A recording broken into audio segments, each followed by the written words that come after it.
from my channel, it looks good so far. I can't tell any audio from it, but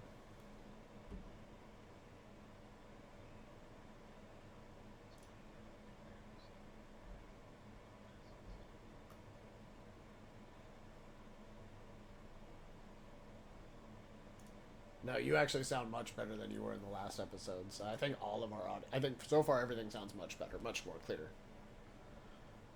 Well, hello, Prime.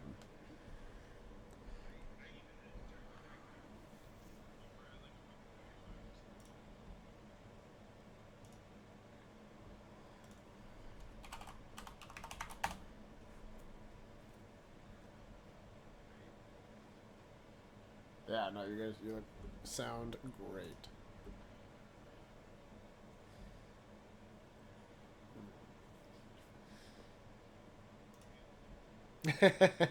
every episode we get a little bit better. I've been learning videos on OBS, so I'm learning how to get that stuff a little bit cleaner. I got some music making or music. I got some video editing software, so I can try to maybe edit the final process, the final recordings a little bit before I put them live. You say volume is a bit low. There we go. Let's see here.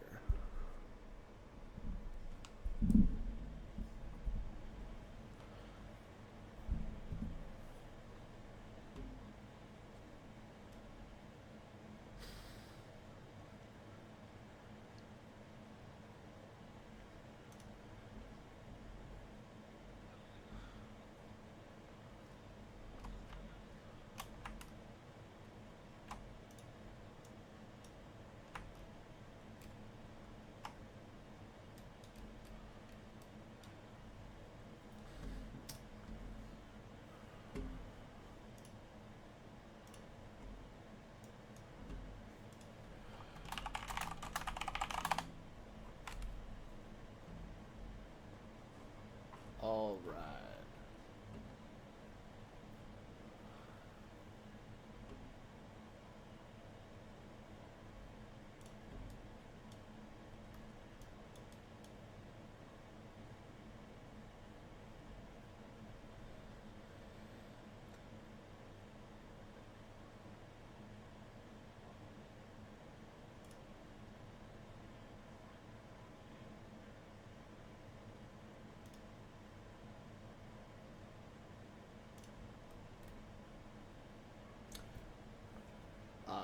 Josh Token playing Thrumclaw the Druid.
seems to be so far. So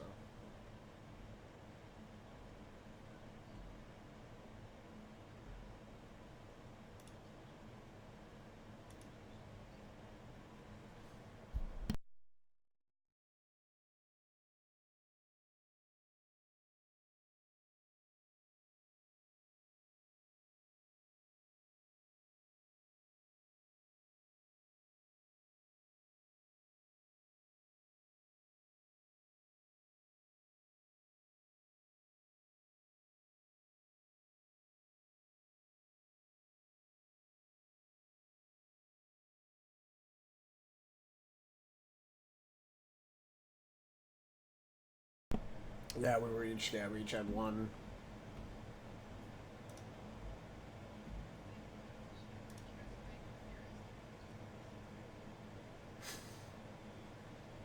Yeah, I mean that's fair. I mean, I figure maybe you could well, I don't know, maybe selling them one by one might get you a better price, but he's definitely gonna be the more convincing person. Perfect. That's how you do it. Yeah, and that makes him worth more.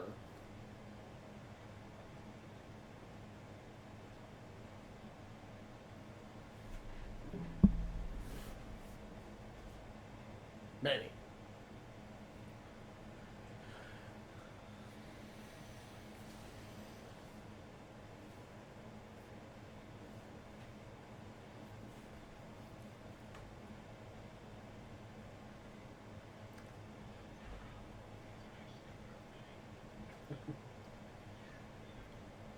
Well, hopefully that should make it easier.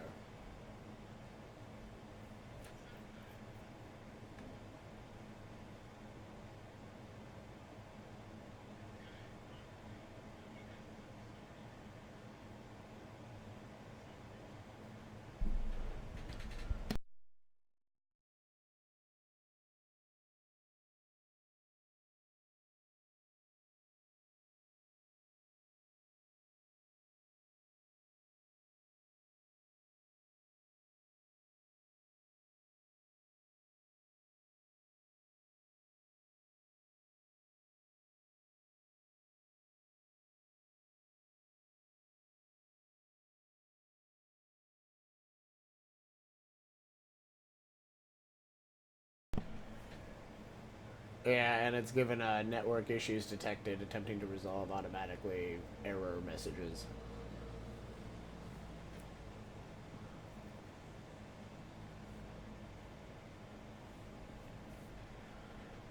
Yeah, yeah, we're gonna.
doesn't seem to be, lacking in strength, and he kind of turns it over, inspecting it.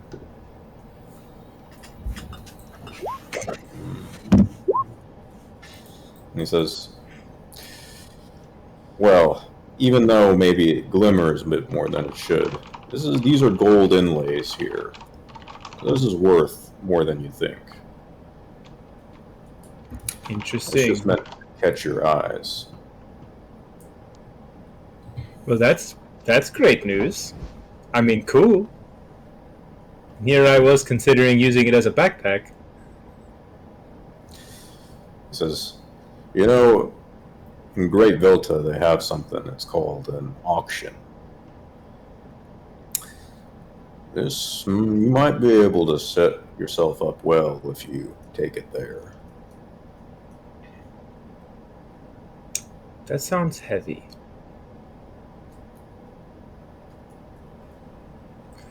But my new friends would probably be very upset if I sold it for nothing. Okay, I will put the thing on the floor and I will pull out my party members for jade figurines. Perhaps these are a little more reasonable for sale in a town like this? He looks at the jade figurines and he says, sure. These look kind of nice. I suppose I can sell them to a few locals. He looks at them. What was the market value I gave you? 50 gold estimated. All right. So I'm going to need you to roll a persuasion check to see if you can get a good deal. All right. Let's do it. Slightly worse one. In retrospect, I really should have cast Enhance Ability before I came in here. But here we go.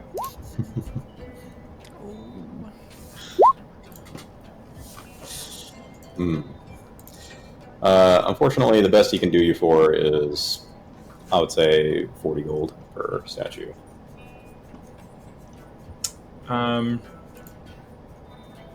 What does he have for sale? Mainly just adventuring gear. However, let me see. I believe I've written something down here. Yes. They're offering some glassware at a discounted rate.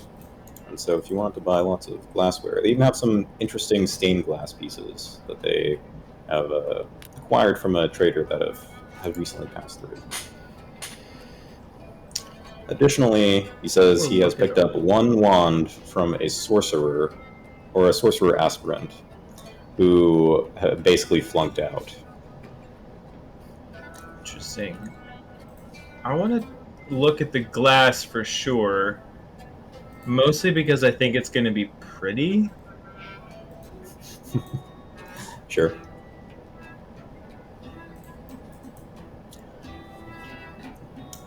Yeah. Well, as you look at the glass, you can see that this glass is very clear. At minimum, it does what it's advertised to do. But you can roll me do you have like glass blowers tools or possibly? Of those variety of tools, I only have thieves. Okay. You said investigation. Yeah, you can roll investigation.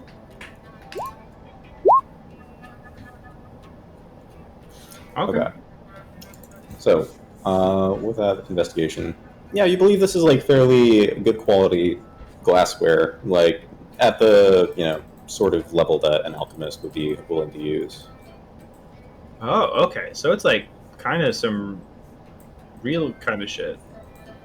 Yeah. That's cool. There's also some artistic pieces too. Is there what I ideally want right now is I want a little glass vial, like maybe the size of my thumb, that I could turn into like a sweet necklace and fill with some cool magic shit I find later. Okay, sure. Yeah, you can find a fairly nice looking, like miniature glass, like thimble vial for like 2-3 gold pieces. I'm absolutely so buying that. Okay. All right. Is that all your business at the general store? I will throw him an extra gold and say thank you very much for being honest and telling me what an auction is. I'm not used to that. And I thought this was going to end up a very different meeting. So he says, well, if you rip someone off for too much money, they come for your head. Remember that. Yeah, no, that's why I didn't say where I came from, just in case. We're trying something new these days. All right. Yeah. What about the rest of the party? How are you guys sort of handling business while Ferris is at the general store? I think Throneclaw would be spending time trying to look for ingredients to take with him next time he goes out. Seeing if he can find anything rare, any kind of delicacies, anything like that that he can find that he, things he hasn't cooked with, things that are rare to cook with out here in the desert, things that he can use to just try to make like a really, really exquisite meal for the party. Oh, okay. Yeah. You see rolling into town a spice man. You know, he's got like this little scrunched up face. You gather because he's been hitting the spice quite a lot. Yeah, and he's got like sort of like a stained yellow sort of like turban, and he kind of is like pulling like the spice sort of cart behind him, kind of like an animal would do, but with human labor. And he kind of drops it and he huffs. He says, "Ooh, gonna need a bit more spice today." Yeah, you see him like pull his pouch out, and begins like just finds some dry meat like in another pouch and starts just consuming. And he looks around with a bit of a careful eye, as he knows the smell of spice is beginning to waft through the air, and that is sure to attract a crowd. I'll definitely go over him and spot and just kind of, oh, just the man I was trying to find. Hello, my friend. He says, I've not seen one of your kind before, but if you have the taste for spice, then you are my friend indeed. I do. I like to fancy myself somewhat of a cook, and, well, me and my friends have been traveling through the desert for quite some time, and we recently faced a bit of an upset in our original plans, and I figured maybe a good feast for them might help turn their frowns upside down. Well, we can certainly pucker those mouths at least. What do you have? Yeah, he shows you an array of spices that he's got, like really hot ones, like the equivalent of like habanero kind of spice, as well as like much more subtle ones. He's got some like what do you call it, like paprika and what do you call saffron kind of spice. It's fairly luxurious, but he laments to you that he says, alas, I do not have the spices of the northern rim. Those spices are long distant, out of my reach. That is okay. You have quite the assortment here, and I'm happy to take some of it off. Yes, I'll take some of this and some of that, and I'll just kind of start like collecting different spices that all like basically enough to make like a really. I think I'm going for like a really good curry. Okay. Yeah. I'll say we don't have to put a monetary cost to this. You can just hand wave it. Cool. But you have enough spice for like 20 good meals or something. Perfect.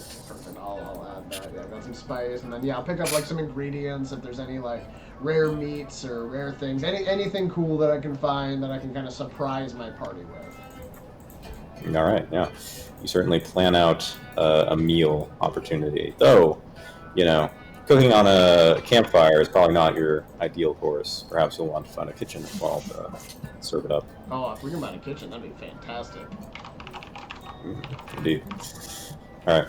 Rest of the party? Ferris, you're free to rejoin at this point. Yeah. I give you all your 40 gold and say, sorry I couldn't get more. Better than I would have done. Appreciated. Same. Yeah, I would have just taken it at face value. Oh, this is wonderful. Thank you so much. I don't know if it matters. I did keep mine. I didn't sell it. But I see. I only sold theirs.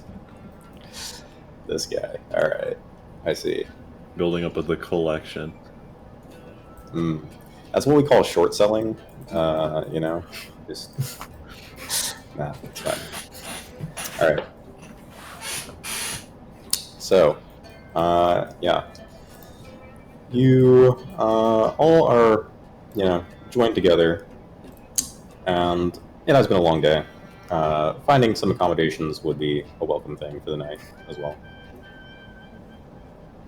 Yeah, absolutely. Yeah, if we can find a place that has like a communal kitchen, or a kitchen that I can use, that'd be wonderful. I have cooking utensils, but a kitchen would be awesome. All right. Yeah. The inn sounds like the place for that. On the way over there, can we swing by the salon and see if they're open late or if they're mostly like during a daytime thing? Yes. You head over to the salon. You gather that, yes, it's mainly like in the morning and afternoon, given that it's tending towards evening, probably not open at this hour. I'll swing by. Swing by in the morning. Indeed. All right.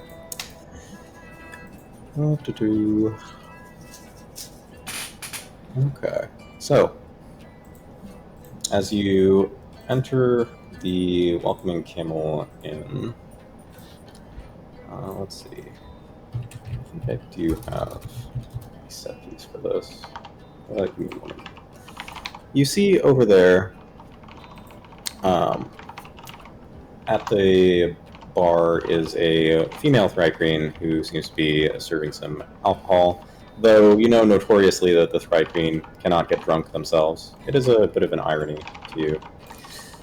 And other people in the tavern seem to be very much in the spirit of taking it easy, generously imbibing the libations. And you can see that there are several individuals who seem to be already sort of, you know, getting up to antics. You can see that within the tavern there is one tabaxi, and as your group enters, he seems to lock onto you, and he kind of comes up to you wearing like a hood, and he says, "Listen to me. Listen. I have good information, I swear to you. Help me out. Huh? You seem like a good group."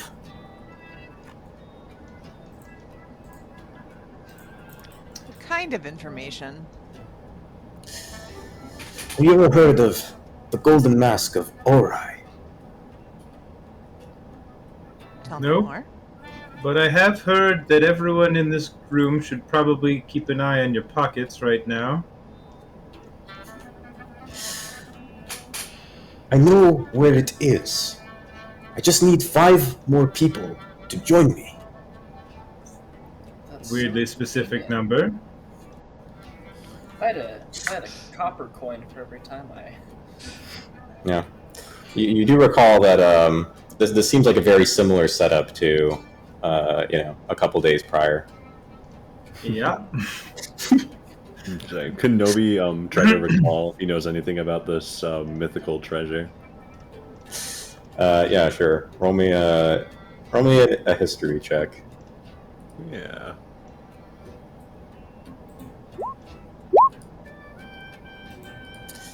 Yeah. The Golden Mask of Ori is definitely like a very high tier treasure. So either this guy, he somehow stumbled on this information and needs like a very random band of people to go get it, or he's just very.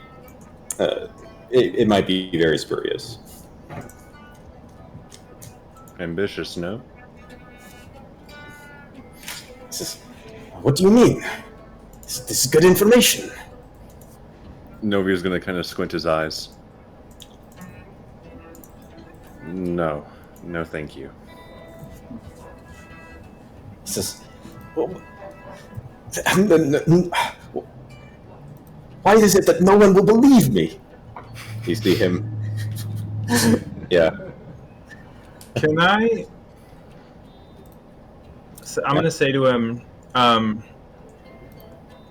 well, unfortunately for you, we are capable, but 3 days ago, someone else tried to pull basically this exact thing. We fell for it. It turned out he was right, but he double-crossed us in the end, leaving us with no water and not enough camels. Though he did leave us most of our camels, which, frankly, he could have been worse about that for sure. So then we get to a different town, random stranger at the bar, legendary treasure, apparently. There's the suspicion here.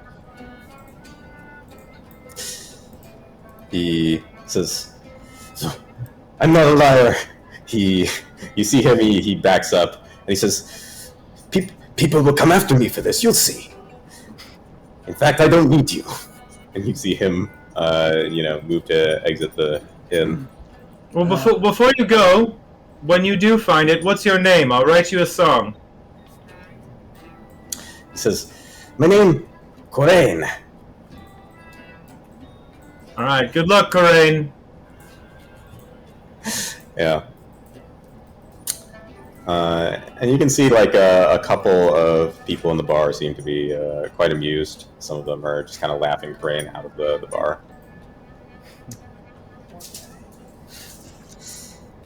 I'm gonna go up to the bartender lady, and I'm gonna say, "Okay, well, I'm just glad he didn't try to pick our pockets. He was just trying to sell us shit. What are you selling? Drinks, Yeah. it looks like, but As you issue those words out, you feel a voice in your mind say, "I believe that one is harmless overall, but he did purchase drinks, which is acceptable.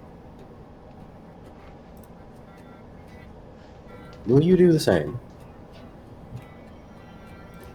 yeah, what kind of?" I say out loud, a little confused at how to handle this. Yes, what kind of drinks do you have? And she points to sort of this rack behind her. You gather that this is a modest selection, not like the most expensive or premium. And she says, "It is preferable for my guests to drink in moderation. Otherwise, there is more possibility of damage to occur." Yeah, that sounds reasonable. I'll take that bottle, and I'll point to one like towards the bottom. Sure. Yeah. A round of drinks for the whole party will cost you like a gold piece. And as I like go back to the party with like cups and a bottle, I'll say, "She is awkward. Why do you say that? Just like very direct and not courteous, like you imagine like a bar and innkeep would be. I kind of just wanted to walk away. It's making me a little nervous. Hmm. Maybe that's just Thry Green mannerisms. Have you not ever met any before? Not directly talking to him, no. I mean, we've crossed paths, but they talk to you in your head, you know.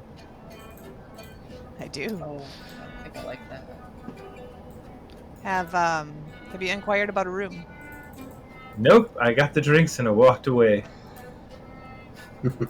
Yeah. Priorities, I understand. I don't even drink. I don't blame I you. just, I needed the conversation to be over. Yeah. Well, you can see somebody steps up behind you, Ferris, and he puts a big hand on your shoulder, and you hear his voice. Well, if it isn't Ferris. And This is bad. well, you get that initial feeling, but then you're like, oh wait, no, you've met this man before. And he kind of leans over and grins, and he kind of slaps you on the back, and you meet Zell. As a quick bio, Zell is a member of the Chelak tribe, and for Aziza and Thumbclaw, he was there when you two were liberated from the slave camp that you found yourselves in. And he is sort of, in some ways, he's been you know him to be a warrior, and that he fought in a war, a fairly long time ago. He carries on him a large assortment of weapons, and always complains that each of these weapons are garbage compared to the one that he used to have. Often waxes poetically about those weapons. That one weapon he had, rather. And he looks at Thumbclaw and Aziza, and he says, "So, did you get into new trouble?" Well, you know how trouble has a tendency of following us, Zell. But it was nothing we couldn't handle. We are standing here before you, after all. Yeah, I can see that. It's been a few months, hasn't it? It has. Maybe it's time I see what you've learned in that time. What do you mean? I'm gonna try to steal one of the knives off of his belt. All right, sure. Roll a sleight of hand check. Fantastic. Yeah. Oh, natural one. Have we long rested? I don't think we have. Not yet, no. Okay. Yeah. He sees you reaching for his belt. You see him, as soon as you touch the knife on his belt, his hand has grabbed your wrist, and he says, "Careful, that knife is for little piggies."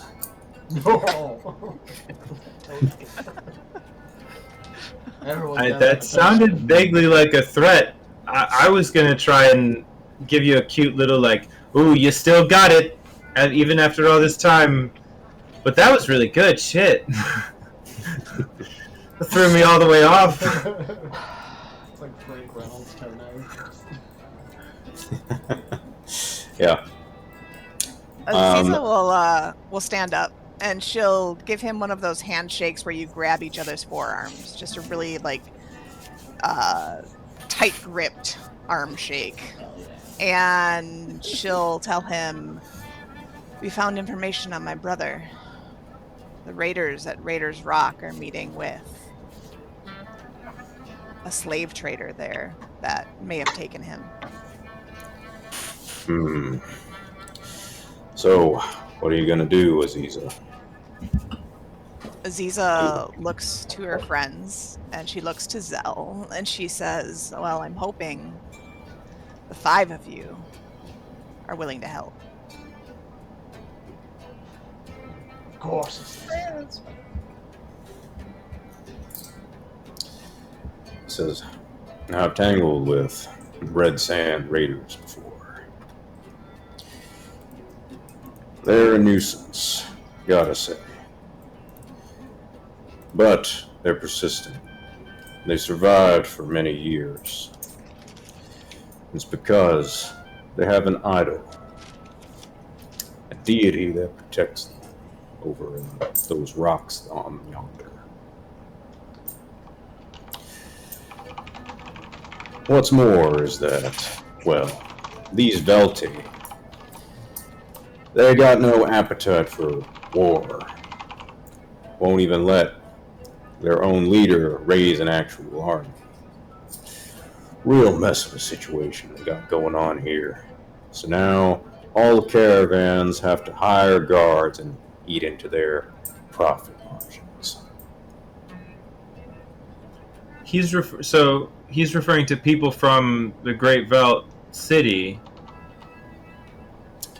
are refusing to raise an army to defend against the raiders? He nods, he says, well, the Velti have always been sort of these scattered, trading outpost types. They've been against any kind of centralization. They don't want to become one of those emirates. You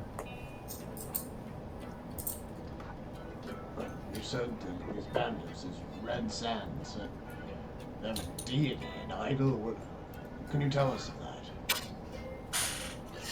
Not all that much. I'm not exactly a bookman. He looks at Novi. You should ask your bookman for these things. Ah, yes. I mean, recently it's proven incredibly useful, so I mean, credit where credit's due. I try to be studious. Perhaps I do know something about this. Let me try to recall. It was Red Sands bandits, right? I heard that right? Yes, the Red Sand Raiders. Red Sands Raiders, okay. I'm just adding them to my notes. And I'm assuming religion check if I want to try, or... Yeah, sure. Okay.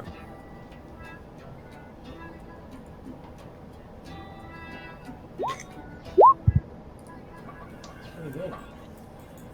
This is pretty good. Skill monkey, go! All right.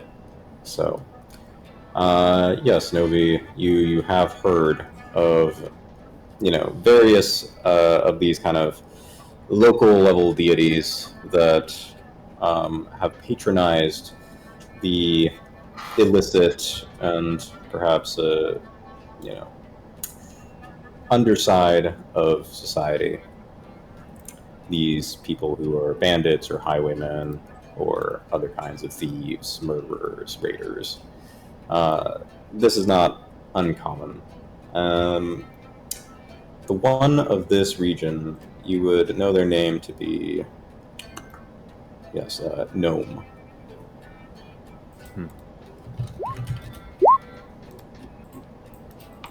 Gnome, correct? I believe Yes. gnome. No. Huh. Interesting name.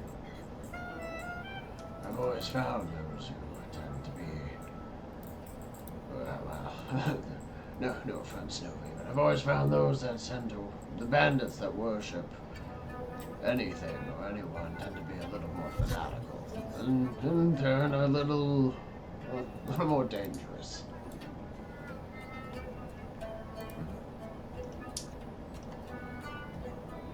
They've lost their tune. They're no longer adherent to the mighty thrum of the desert. Ah, it's a pity.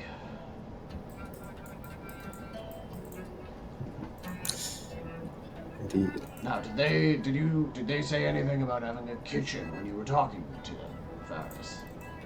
One that maybe we could use, or I could use, really. I have a plan. I did not get that far. I think someone less social would have a better time talking to her. Ah, fine, alright, I'll go. And I just, like, leave the party and I go off to find out about a kitchen. Sure. Yes. The Threat Queen is willing to let you use the kitchen as long as you clean up afterwards. Easy, done. I just spend the next, like, hour just, like, preparing a big meal for the party. Something to boost their spirits. Alright. Yeah.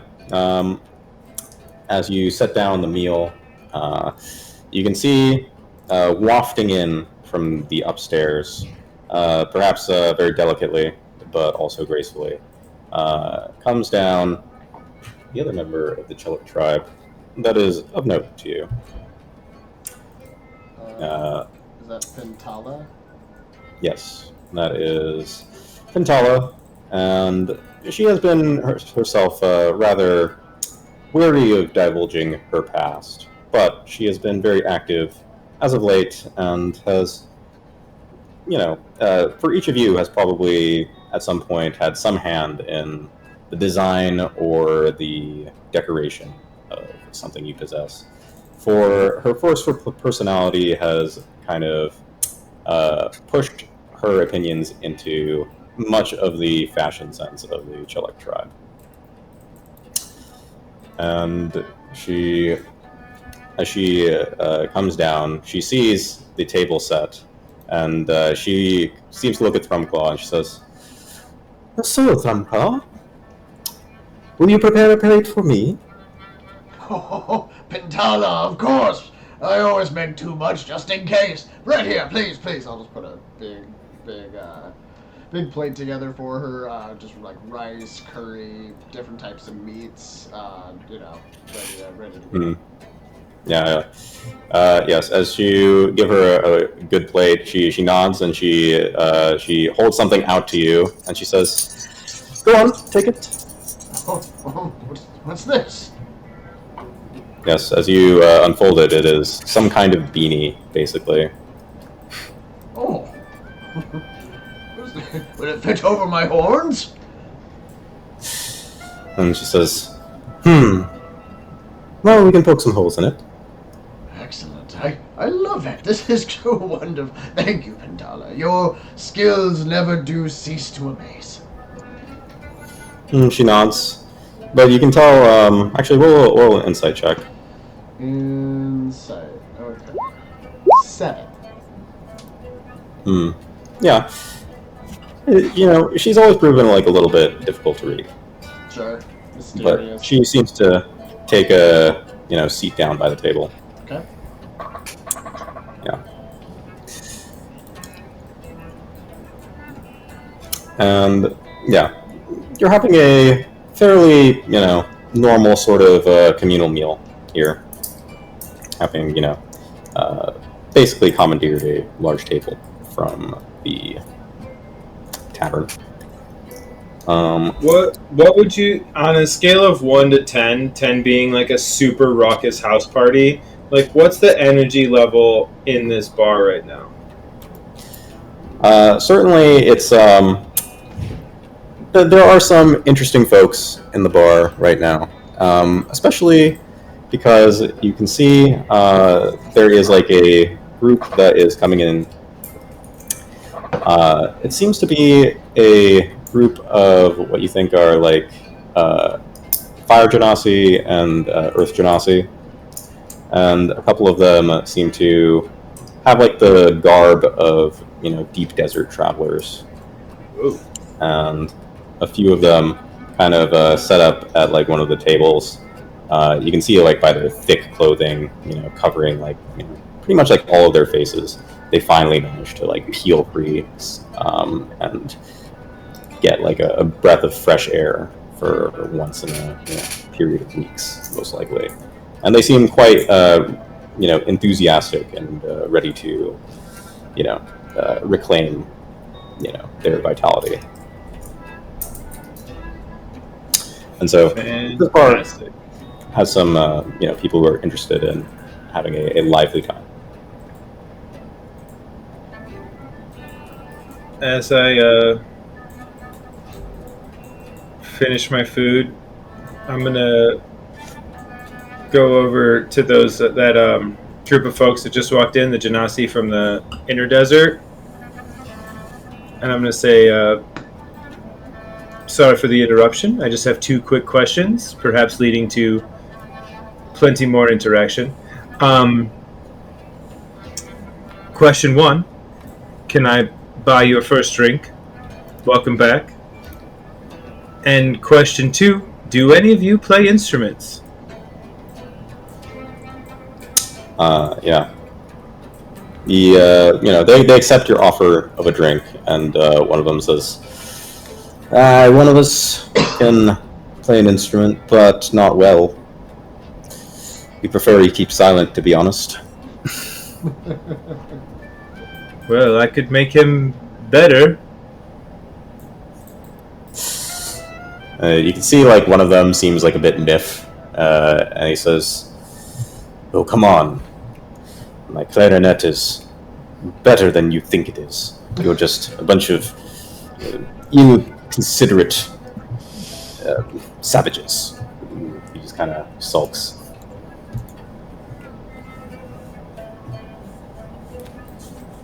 I will give him enhance ability and my final bardic inspiration. And as I do so, I'm going to say, "My man, play that motherfucking clarinet," and I'm jumping on the table. Okay. Or whatever culturally appropriate swear we have for this moment right here. Sure. All right. Yeah. He will try. He's really bad. He has a -1 to this. Fantastic. But he has advantage and a d6. All right. He gets a 5. Oh. Incredible stuff, folks. Yeah. Well, it is amusing in how poor this has gone. Oh, no. And yeah.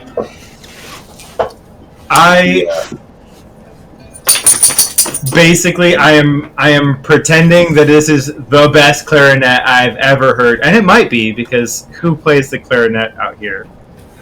First of all, and I guess that weird choice for an inner desert traveler, but I guess maybe he just found it and he was like, "This is cool."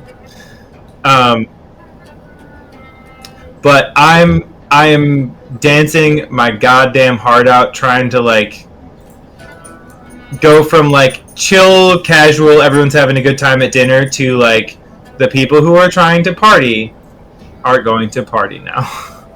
All right. Okay. Well, I'm gonna drag Pintala onto the table with me too, if I can. sure. Yeah. You can see that she's quite willing to engage in these kind of frivolities. Though you gather that she doesn't want a single thing to stain any of her clothes. She's very particular about that. Respectable. I will lead with grace. All right.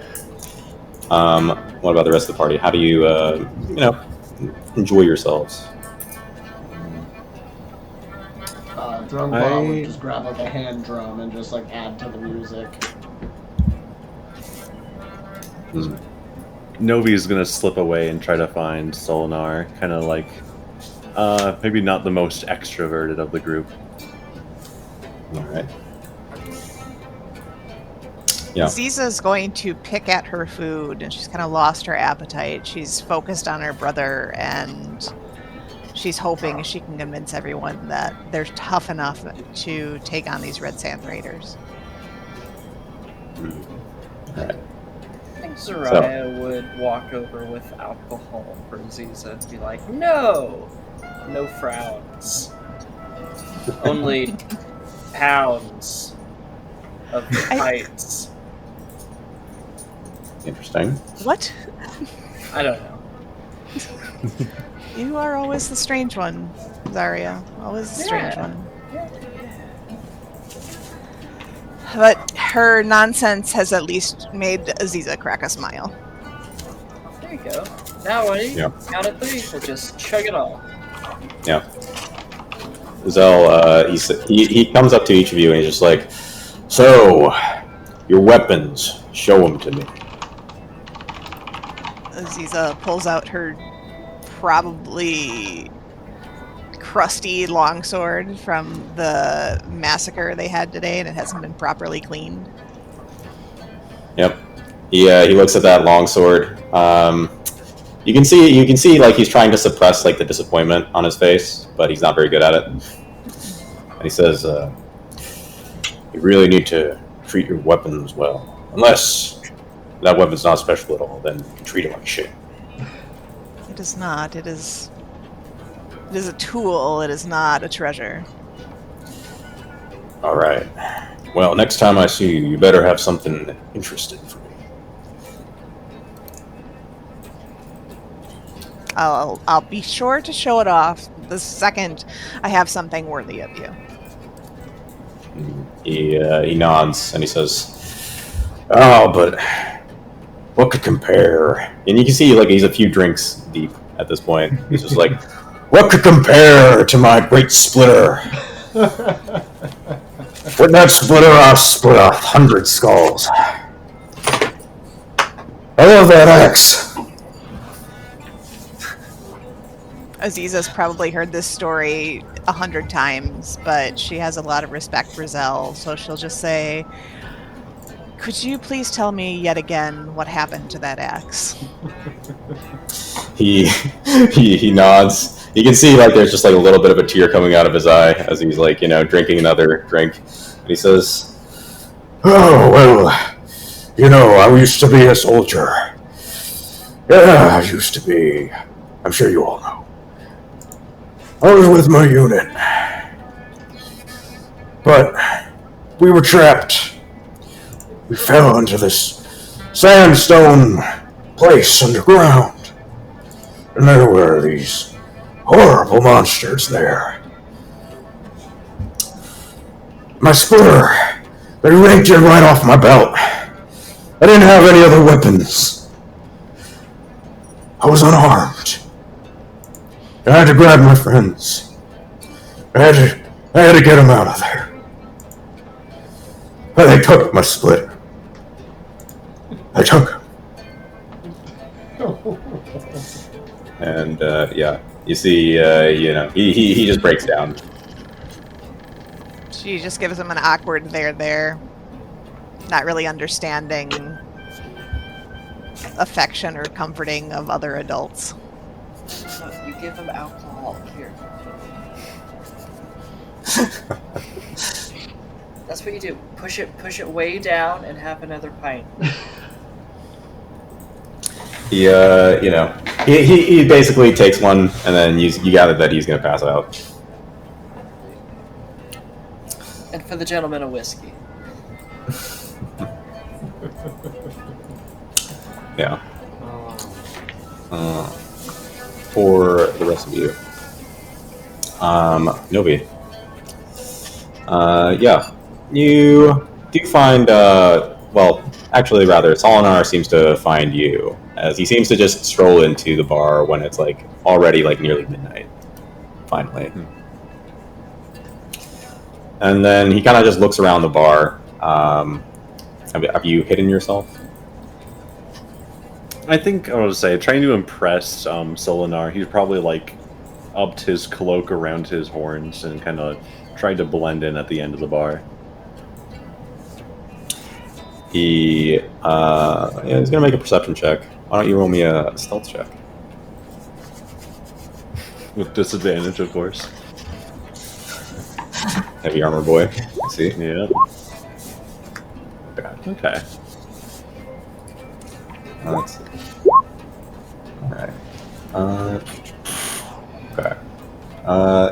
You gather that, he did seem to see you eventually, but, it wasn't, like, immediate. And he steps on over to the bar, and he just sits in the seat beside you. And he says, "Alright, I suppose we will be getting to know each other a bit. And let me thank you properly that you managed to save me from that tricky situation.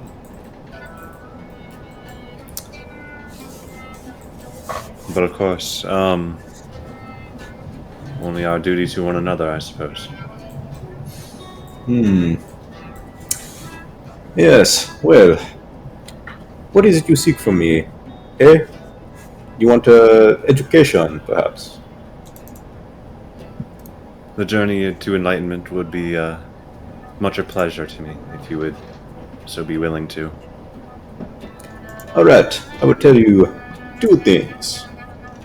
Just the two things, alright? First one, it's not a secret. At least, shouldn't be for a Hungurite.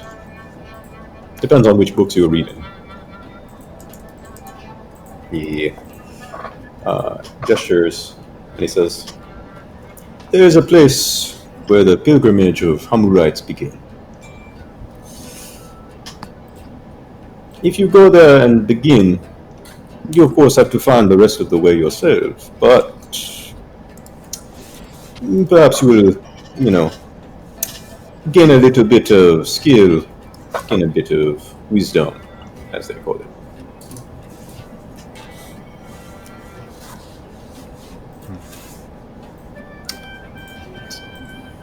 Oh gosh. Yep. Alright. So, I've taken the liberty to draw in some political regions in Ulwase, but much of it is still untamed, as you can see. He will mark on the... He'll tell you basically. On the point of pilgrimage of the Hungarites begins here. Oh gosh. Alright. South of Gorgestone. Gorgestale. Yes.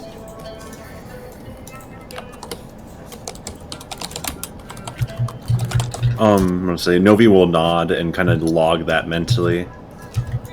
Thank you. Alright, now here's the second thing. And you see he pulls out what seems to be some kind of fashion accessory. It is what you think is like a black hairband, but it also has like these poofy sort of ear-like things coming out of it. Very much like a mouse, basically. And he says, "You have to wear this whenever you go into a fight."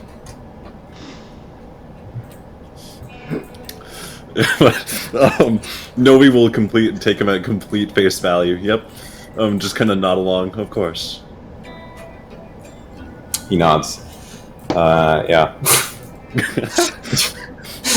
you may roll an insight check if you want. I think it would be I think Novi is so endeared by the idea of finding somebody else who actually follows his religion that he just kind of goes along with it. All right. Okay. Yeah. And he says, But tell me, what actually led you down this path? To be honest, suppose a level of self-education it was. I read whatever I had, and I happened to have access to some Humurite scripture and other various notes from who I believe is a priest of Hammerite.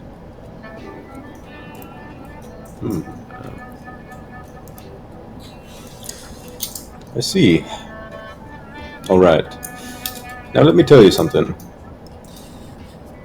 A person who keeps secrets, usually they can't make good friends.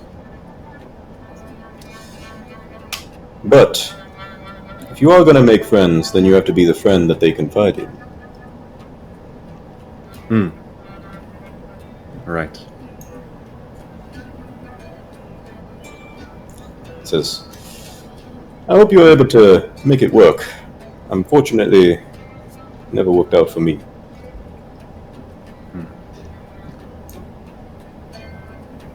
I'm sure you're plenty successful in your own voyage through life. He says, I've had good relations, but enduring friends, that's a challenge.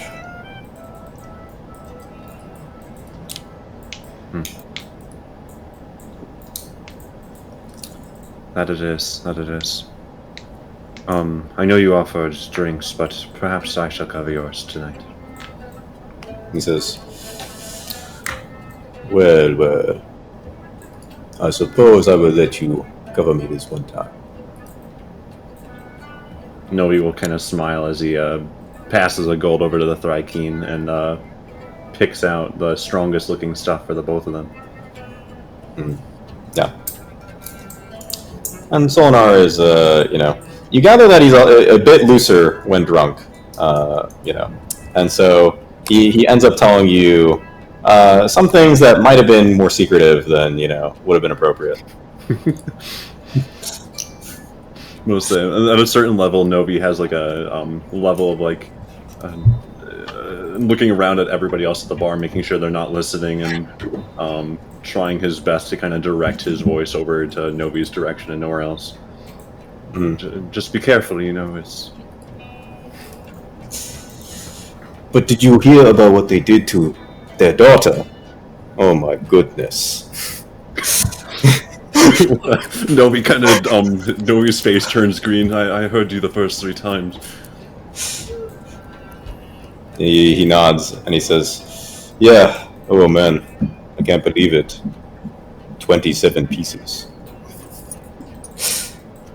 And then he goes to retire, but, much as his secretive nature, he will not sleep where anyone knows he's sleeping, and so he leaves the bar. Right.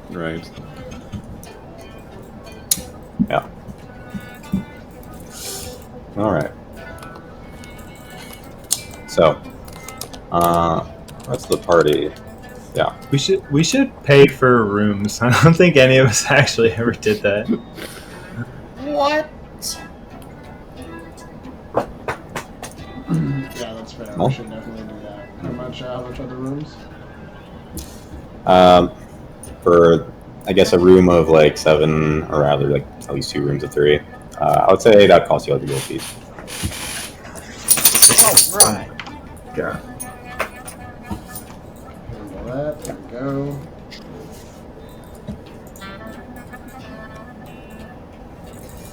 Yeah.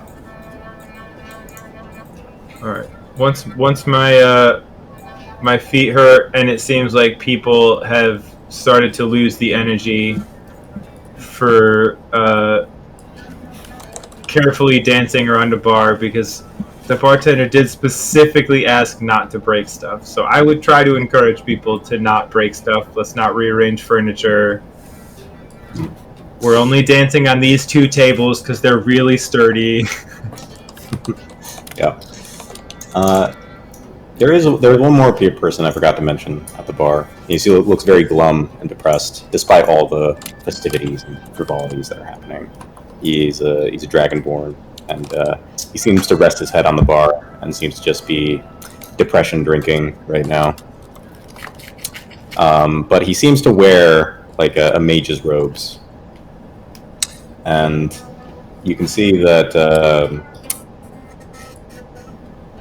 he seems to almost like bemoan, and he says to someone, he says, "Where am I meant to go now? So it's all ruined." I'm going to sidle up next to him. I have one guess as to who you are. What do you want? You're a sorcerer who recently had to give up sorcery? Or something of that nature? I failed the test. They won't give me my paints. A painted sorcerer? Yes, it's a...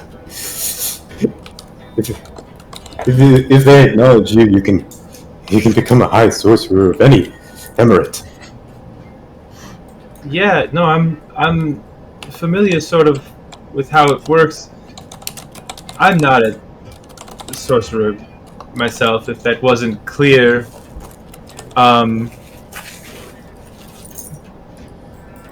Someone who potentially administered your test has information I'm after. And he says, How? well, but here's the thing, I didn't even make it. What do you mean you didn't make it? I didn't make it to Bashar's Rock. They had to rescue me. Oh. That doesn't count as failing. I mean, yeah, it sucks, but you didn't fail the test. That's just, we live in a bad part of the world. He says, no, I had to sell my wand and I had to sell my ring. I don't know anything about a ring, but the guy at the store still has your wand for sale. He says, I don't barely have enough money to get to the next town. The next town for you being... Great Delta. Oh, okay. I'll have to take on some work there and find a way to get back home. Oh, Okay, well, shut up. You're not going home. You're gonna go get to Bashar's Rock. He says, What do you... I was a fool. I thought I could get into the deep desert. But it's so terrible there. Yeah. Correct. Yep. Here's the thing. Okay. I can get your wand back in the morning. No problem. You can come with us to the Great Velta. We're going there either tomorrow, maybe the day after. I don't know how long we want to stay in town. And look! Over here! Some folks who are experienced deep desert travelers. And he says, yeah, they're the ones that saved me. Oh, it was so embarrassing. Yeah, well, this guy sucks at clarinet, it turns out. I think we could call it even. And he, let me tell you, he committed 100%. He was in it with me. He says, yeah, it was pretty bad. It's pretty bad. Yeah? It was pretty bad. Okay? He nods. He says, screw it. I guess it's not that bad. I'm not like that guy. He points to this bayonet guy. Okay, not exactly the takeaway here, but we're improving. Yeah. All I'm saying is all of your problems are problems, but so manageable. Do you want to know what I've had to deal with today? Well, more accurately, yesterday. Mission for Decanter of Endless Water. Everybody needs one of those. Super critical to the success of any group of people. We can agree on this, yes? He says, yes, I mean, these raiding tribes, they rely on them. Otherwise, they'd have to carry so much water. Yes, no, absolutely. Critical. We found one. Great condition. Would have been perfect to replace ours that had been befouled. The man who led us there betrays us. Leaves us with no water, no decanter, and a room full of I'll turn around to whoever's nearby. I was like, what was it? The giant scorpion or the undead skeletons first?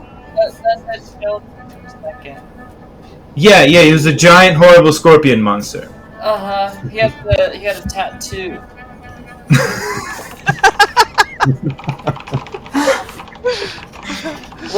looked terrible. So, then he just teleported away. He's gone. We got lucky and made it here. but that much further, and these we would have been praying for those explorers to rescue us too. So That's terrible. everybody This guy gets sounds fucked like an by the asshole. desert. Yeah, no, it was bad. It's bad. I'm gonna kick him really hard if I ever see him again. All right. I guess I'm alive. That's something. Yep, and that's why we dance. Yeah. Yeah. He seems interested in going to Great Velta and might accompany you on the journey. Okay. I'm gonna confirm. Just even if I just act as a gopher, I'm gonna make sure that this dude and the desert travelers know each other's names. They know that he's gonna go to the Great Velta to make some money for a while, but he might be interested in down the line hiring them as guides if he makes a little money, or going with them next time they go into the desert. What they do with that information is up to them, but I will force that introduction. Yeah. And you gather that he's very appreciative of it.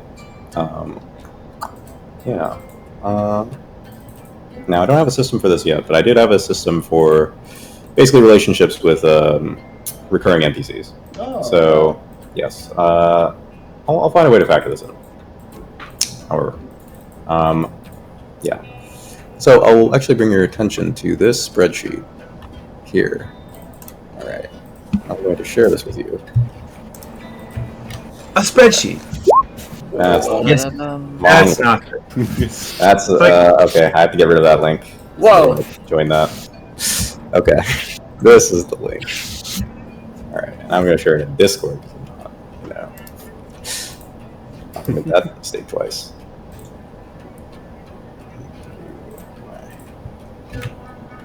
There we go. So, yeah. Basically, when you have a good interaction with an NPC, properly role played out, you'll be able to get a affinity point with that NPC, and there'll be some mechanical benefits once you acquire certain levels with that individual. Cool. And then, I like that. That's cool. yes, eventually you can unlock a special quest. Oh, So that's fun. Special. Love a good quest. spreadsheet. Yeah, there you go. Love So- spreadsheets. Okay. So I'm gonna award one to Aziza Forza. Yeah. Okay. And yeah. Okay. So in the morning,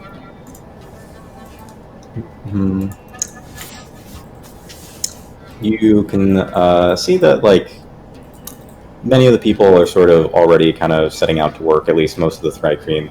They're a very fastidious lot. They seem to always get out to the plantations and harvest them on time. Whereas those of you who have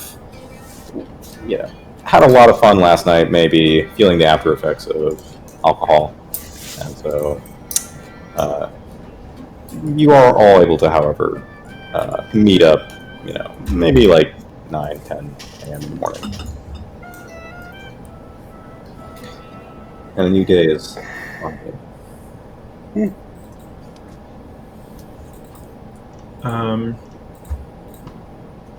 Is Pintala around this morning? Yes, she seems to be eating her breakfast with her spoon, but she says that she is heading to the salon today. That is fantastic news. That's where I wanted to go, and I wanted your opinion on a hairstyle. I was going to try to make a thing. I think it really could work for us. Really? Go on.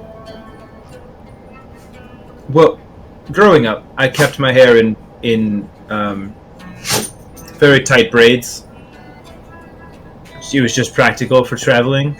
And now I'm thinking we try to bring dreadlocks back, but I think the way we keep it interesting, we find a jeweler of some kind to make like Chelek tribe beads, and we all have these beads or hair adornments that sort of directly with our tribe mark us as like one of the group. I think, hear me out. This is the fantasy, right? In the event of of a crazy battle, just a bunch of us, crazy long dreadlocks glinting with gold and silver, charging, wild hair, but it's not wild for us, it's perfectly managed. But it makes us look scary and like untamed creatures.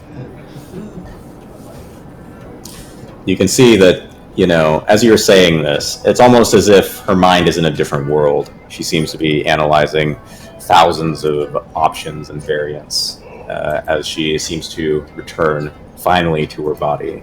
And she says, "These are interesting ideas. Ferris, you should be my muse." I mean, I was gonna get them anyways, because I want them personally, but I think, given that you're here, might as well run the idea up the pole, as it were. And she nods. She says, "I can think of many bead fashions. Yes. Find some fine beads. I'm not so well connected in the business of acquiring beads. I have mainly been focused towards fabric." I will keep my eyes on some beads as I find them. And she nods and she says, "And if you do find very fine silks, of course I would be very interested. Do not sell them to anyone else, only to me." Well, yeah, that was a given. Who else is gonna make me such lovely sashes and lacework? And she nods. She says, "Ah, you understand the quality when you see it." And she nods. I've seen you make lace. It's the craziest thing I've ever witnessed happen. Yes, she says, "Oh, stop. You are over-flattering me." I am But- absolutely not. She says, "My work is not so. Perhaps it's fit for the tribe, but not yet for kings." And she says, "Let's go to the salon." Fashion show. Fashion show. Aziza will tag along to the salon just to see what that means. She has absolutely never been in one. Certainly. No. Okay. So, yeah. Can you guys hear me? Yeah. Yes. Okay. My internet died. Or at least on Roll20 it did, which is... It My did roll for me 20 as well. Oh. So I'm I was going to say, I had to reload mine. Alright. Oh, that's okay. In the salon, you can see there's another Thrick here who is working as the hairstylist. With 4 appendages, seems to be quite capable of, hairstyles. As they hold implements and hold hair in the other 2 appendages with grace. Yes, and naturally, of course, there are sort of like there's like a what's it called, like a full body wash they can do, and as well like a lot of like treatment of hair and skin. Unbelievable. Tea tree oil. Do they have anything here to that that they could use on my scales? Yeah, if you go there and you ask, they do have some kind of ointment that they can give to scales. Yeah, that'd be great. This is the Sandpaper. good life. Yeah, but to be fair, the day at the salon that costs a decent amount. It costs like 3 gold pieces. 3 gold pieces. I think it's worth it after getting the trade in the desert and having to fight our way back. I have more money right now than I've ever seen in my life. 3 gold is like, it is nothing. I'll swallow 3 gold for fun.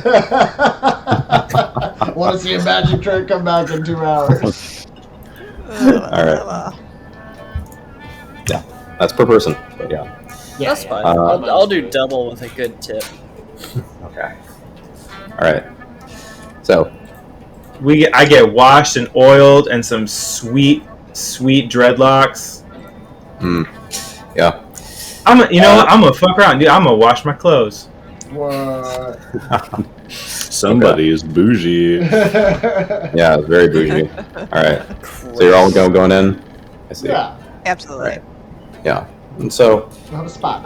over there, they have a hairstylist who is Thrick, and she seems a little bit more, I guess you would say, animated than the one that ran the barkeep, and she seems quite excited and tells you like it's a new salon, and that it was a very like sort of fortuitous windfall that sort of helped put this salon together. They have some kind of benefactor that really wanted this salon to come into place. Interesting. And she says, "It is interesting, isn't it? Oh, but I hope they don't expect any special treatment. I don't even know who they are." Well, if you don't know who they are, then you could never possibly. Maybe that's how they want it. She nods and she says, "Well, that's enough of thought." And then she goes about like grooming each of your hair and other bits to groom. And you feel very refreshed by the end of it. What is the hairstylist's name? The hairstylist's name is let's see, it would be something like this.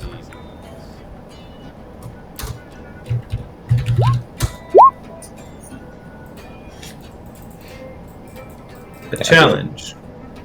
Yuak check or something like that. As she's doing my hair, I'm gonna pull out my oud, and I'm gonna basically like almost like start writing her like a 30-second commercial jingle. As like go to Yuak check in what's the name of the city we're in? It's hard to say. Jashish. She'll hook you up and make you look the part. Like, just it doesn't have to rhyme. Doesn't necessarily have to be like super good, but like something that I can sort of bust out in the Great Velt when people are like, "Ooh, what's up with your hair, dude?" Yeah, certainly you get it styled, and all of you feel very refreshed by the end of this. Yeah, and it's potentially a thing where you could take some time over here in Jashish, but you also know that Kumul and the rest of the band are heading towards Great Delta right now, potentially to try and help resolve, the decanter issue. Yeah. As we're in the salon, I'm gonna say, I don't personally have any need to stay here for that much longer. I just want to run over to the general store one more time. Yeah, I think I'd like to go too. I kind of want to get some something to throw more often than not. Oh, they got a lot of regular stuff like that. You mean like javelins type throwing, or like? Every Joe Schmo throws a javelin. I want to throw little hammers. Oh yeah, I think I saw those. All right. Yeah, you head over to the general store where that same Earth Genasi greets you. He says, haven't met you before, miss." Hi. I'm here and I would like to buy some little hammers that I can just throw at people. aggressively. You mean light hammers? Yeah, I'll drop some of Yeah. those. How many? You're able to buy them at price, like whatever the PHB says. How many you want to sell me? He can sell you 10. Deal. Oh man! All right, you're gonna be I'm whipping them gonna- out like a hammer, bro. Hell yeah. Yeah. I'm gonna go over to wherever that sorcerer's wand was. Mhm. And I'm gonna say, how much are you trying to sell this for? Let me see. All right. He says, "Well, this wand here, I don't trade in magic, but if it's a good deal, then I take it. And the person I got it from really needed to get it. But it's worth a fair amount. I would call this 150 gold pieces."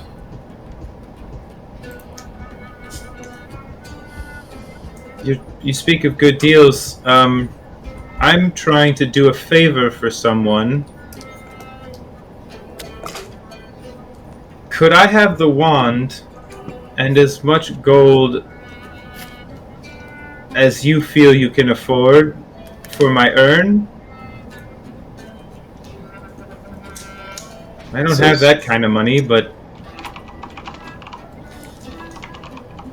You would You trade could- me the urn? yeah. You have the wand here, and I want to take it with me before I go to the Veld, so... And you see, he says, "All right, well, if you're certain, I suppose I can buy that urn. But, well, I'll tell you my number. I can give you 550 gold pieces for the urn, and I'll give you the wand." Done. I'm probably losing a lot of money right now, but I get what I want, so... Done. All right. And you can see, you gather this is a pretty good deal for him. Yep. He gives you the wand. Is it any specific kind of wand, or is it just like this dude's magic wand? No, it's a wand of entangle. Fantastic. That's cool.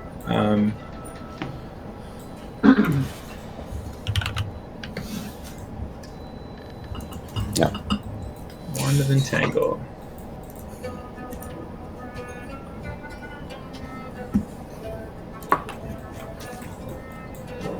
And I will shake the man's hand and say, "Thank you. I know this was maybe a confusing deal for you, but He says, if I Well- can help this guy, I'd like to try to." "I understand, but you could have just bought him a new wand with that kind of money." Or you could have asked me for some money.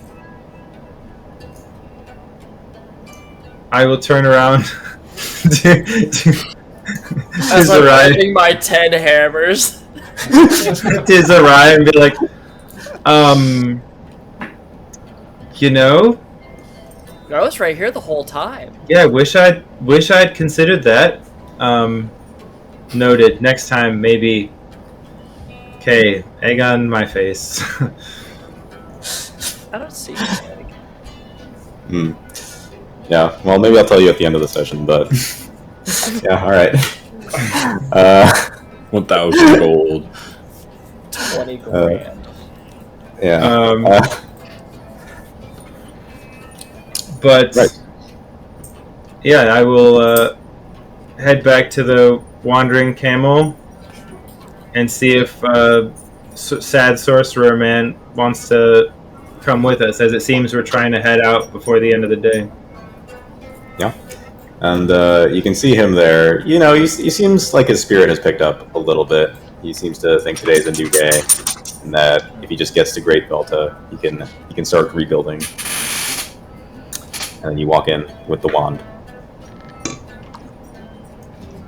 Yeah, so we're. I'm not saying hi. I'm just jumping straight into it. Yeah, so we're actually leaving before the end of the day. If you're ready and interested still, we don't have to be friends, but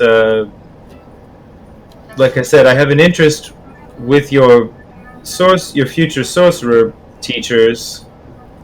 So maybe down the line we could favor for favor as I pass him the wand.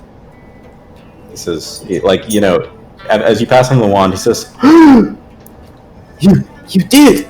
You actually cut it back for me? He just goes to hug you. I'll hug him.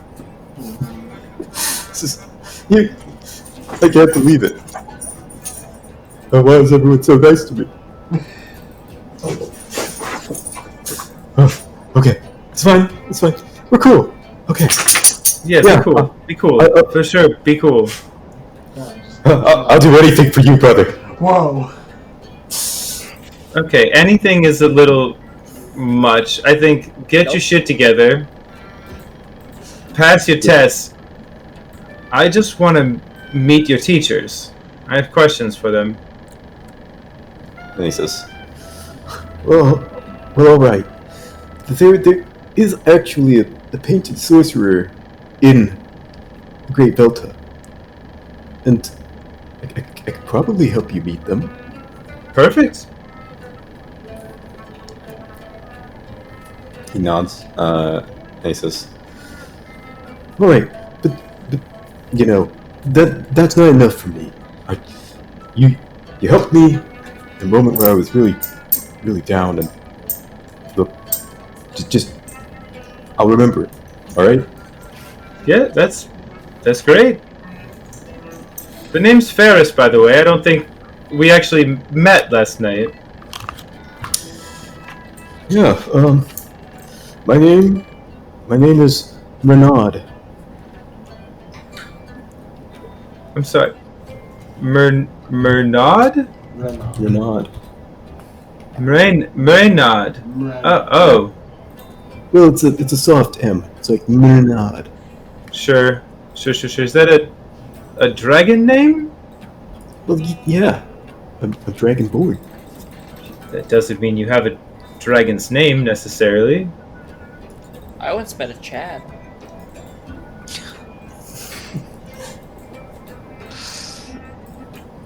I don't know. It's hard for me to pronounce it first. Mernaud. Okay. Yeah. All right, no, I get it now. Yeah, the soft M for sure. He nods. He says, "All right, let's go. Great Belta." I will rejoin the party and be like, everybody, this is Renaud. He's joining us as far as Great Veld. Oh, it's good to have you aboard, Renaud. Renard. Might take me a while. Yeah, it's a soft M. Soft it's like M, yes. Very Right. soft. No. And he says, "Oh, it's really nice to meet all of you. Ferris here, he was very kind to me. But yes, I'm a sorcerer aspirant. I was looking to pass the test at Bashar's Rock, but I never made it. Oh, Desert's harsh. it is harsh. Thought it'd be. Well, Like you didn't make it there at all? No, I thought, I brought with me like a lot of water. Like I had a camel. I thought I would be okay. But So you didn't fail, though, because you never even started. He nods. He says, "Well, I mean, I didn't get there, so the test technically wasn't taken." Yeah, so you didn't fail. yeah, the But I mean, mistake like- you made was too much confidence walking into the inner desert alone. Yeah. Yeah, you didn't fail it. You just didn't bother to show up. He says, I don't know. People have told me that's worse, like not showing up. No. It just ruins your reputation, not your ability to cast magic. He nods. He says, "Well, I think my reputation has certainly taken a hit. I mean, if people learn that I got rescued in the middle of the desert, oh my gosh. Well, I suppose we can keep it between us, right, guys?" They will not hear it from me. Your secret I'll is safe with probably me. tell everyone. I mean, if you become, all right, Raynard. If you become famous, it will be in the song I write for you.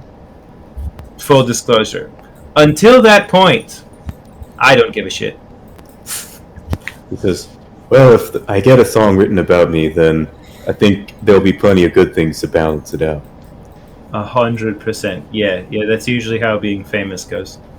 There's a couple of dumb things that everyone laughs at you about, and then the actual thing. I mean, I guess we're getting in the weeds. Let's go. Yeah. All right. So, your group begins heading out of Jasish with Zell and Pantala, who are also keen to meet back up with the rest of the tribe, who are going to congregate at Greekbelt. At least the nomad groups here. And you can see like there are other members of the Chelek tribe that have kind of been accompanying Zell and Pantala. And some of them are kind of telling you a little bit about the journey that they've kind of been going on. They've kind of been on an outlay out towards Smoke City, and then have been coming back, and actually came through the inner desert, whereupon, yeah. So basically, they had guides that were taking them through the inner desert. And that they had actually stopped by Bashar's Rock at one point. Though they had not basically... There was no admittance, for they only open the doorway of Bashar's Rock to, one of their acknowledged peers. But there are sort of, like, some opportunities to trade around there.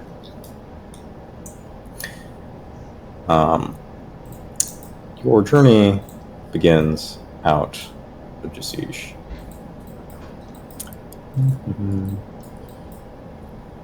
We'll use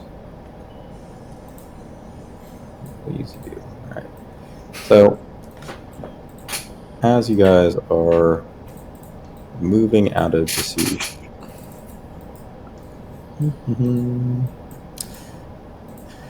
on the way there, it isn't overall that eventful, except one of these evenings, as you're heading out and are making your way to Great Delta.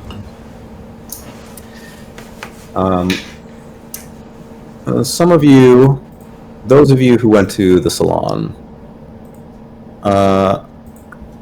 yes. So which of you were that? I think that was all of us. Yeah, I want to say. Even Novi showed up. All right. Yep. Yeah. All of you seem to have a dream. I don't have to put anyone in a whisper channel for this. Nice. Yep. Okay.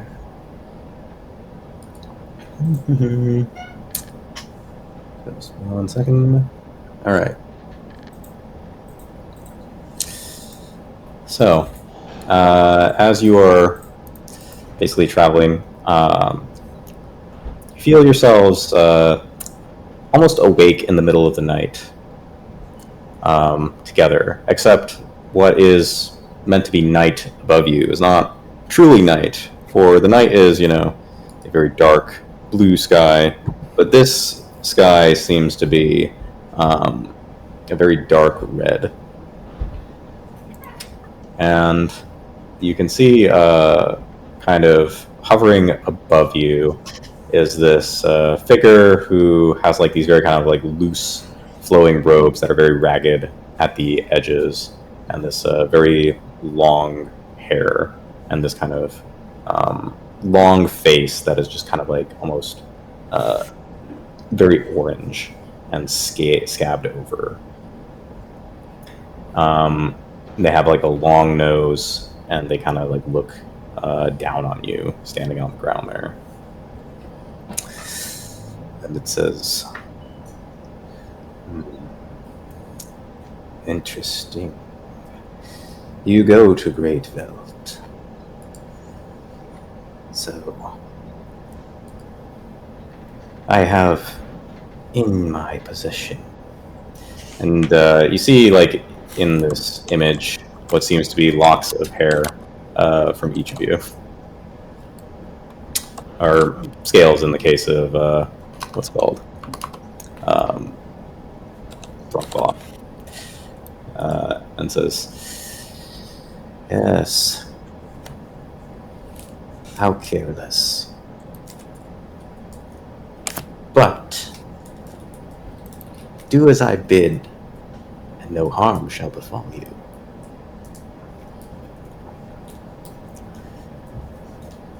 And you can see there is, in the sky above you, almost like coalescing from dark sands, is an image of somebody.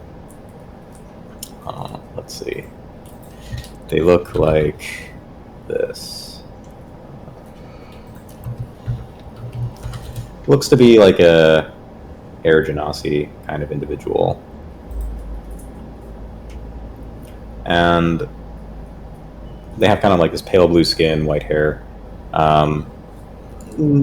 Sort of like a, noble kind of look to them. And the being in the sky says, this one, kill this one. Kill him and you shall be free of me.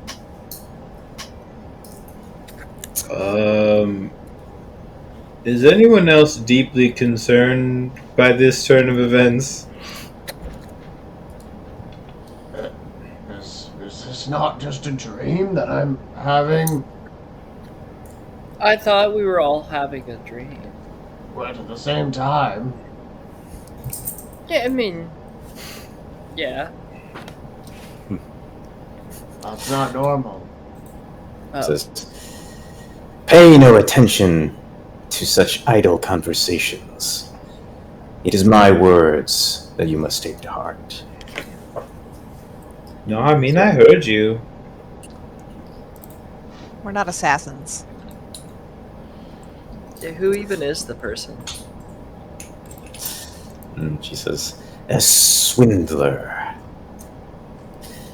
This individual promised quality. A liar they are.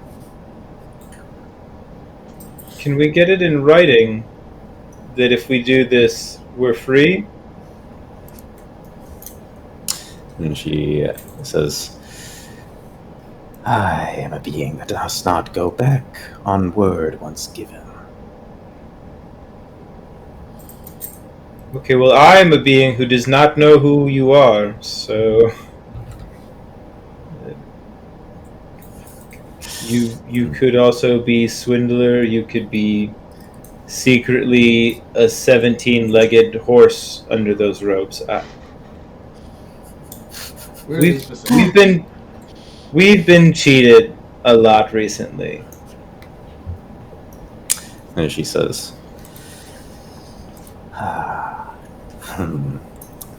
so very careful. But can you afford to be so careful? You can see, like, she plucks at one of these hair strands. And you feel like a little twinge at, like, one of your scalps. Say it's, maybe you, Ferris. Ow. Wait, did you how did you acquire these things? He's the proprietor of the salon. She, the 17-legged horse in a robe. Mm-hmm. Surely. And she says, it is but a simple task. If you wish not to kill him, bring him to ruin, to despair. That too would satisfy me.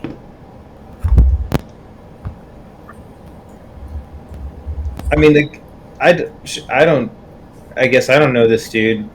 If he's actually a shitty person, then yeah, I guess I'll kill him. I don't care. But again, I just want something more verifiable than the word of a mysterious magical creature with hair powers. Yeah, it is kind of an odd one. I mean, I imagine you probably have other powers too. This is just like your chosen control method. And she says, "Yes, I possess many dark magics." Fine. How of this? I shall call witness from a great being. We shall set the terms once you arrive in Great Velta. Yeah, great.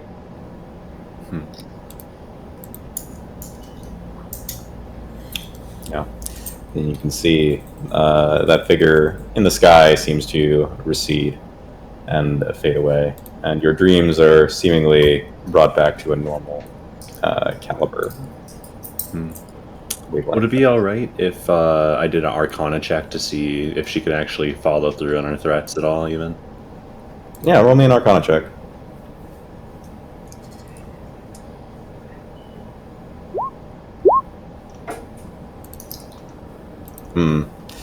Alright.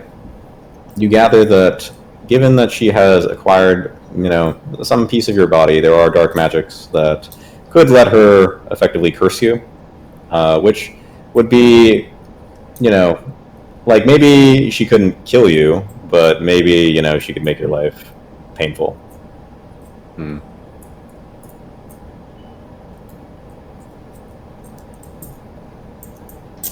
Alright. Same. As the party kind of rouses, I'll tell them of what I think might have happened. Why do you think that was real? I'm gonna wake up and I'm gonna get changed, even though I got this fresh, clean, beautiful outfit ready to go yesterday. I'm gonna put on one of my performance costumes. And I'm not kidding.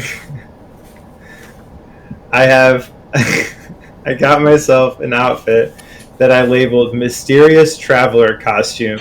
And in the description, it's tattered long robes. Alright.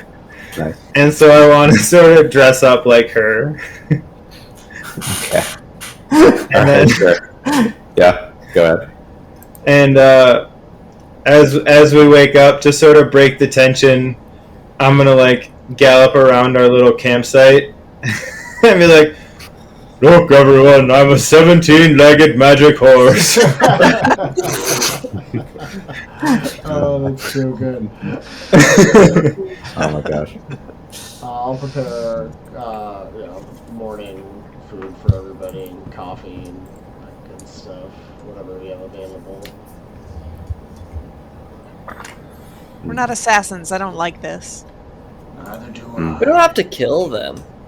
I mean, we killed 19 people 2 days ago. Slavers. They deserved it. Maybe this dude deserves it. It's probably my dad. So it is fucking true. What? All Edge and Nazi know each other. Well, that's just racist. I want to smack you with a hammer. Just Lightly. it. Yeah, just across the campfires. No! Rude. Dude.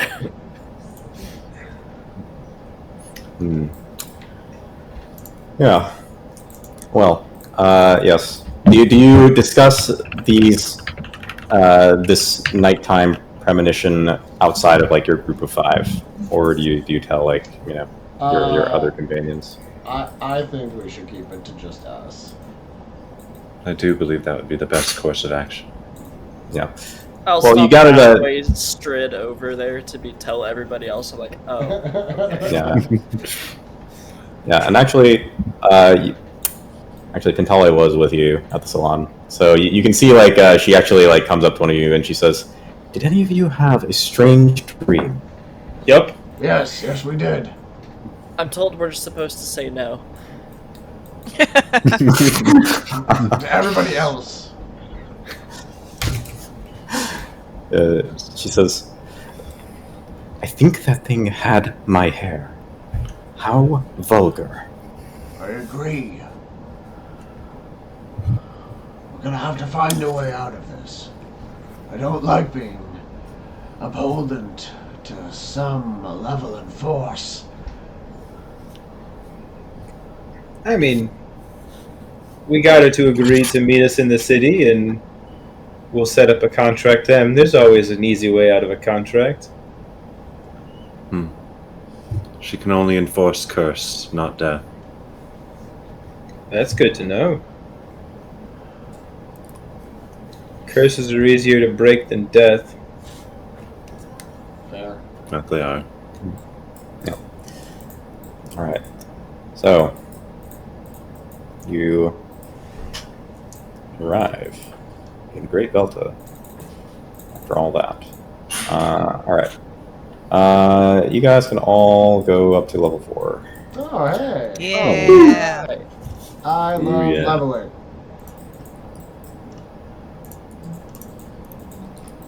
Level 4 is my next favorite level, right after level 3.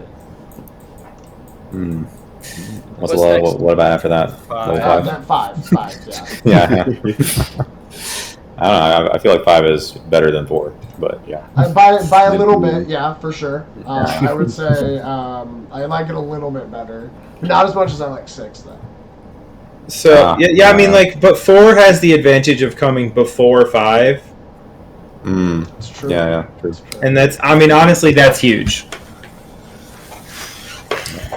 Okay. All right, Hold on. boom, Alright. boom. Taking proficiency in antimatter rifle. Yeah, but we can get well, I mean- armor. You can get muskets, if that's up your alley. But, Oh, no.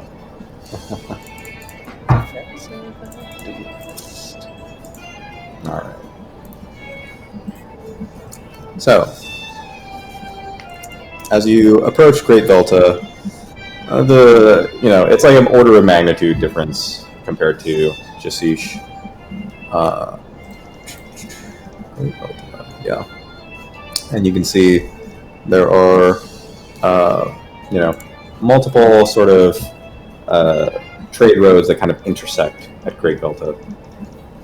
There is what you call a stone wall that has been risen, but only around like some parts of this community, and others are just sort of left in the lurch outside the walls. You can see that many caravaneers are kind of currently arguing on like who has right of way into Great Velta here, and that basically people of many different walks of life are currently coming here.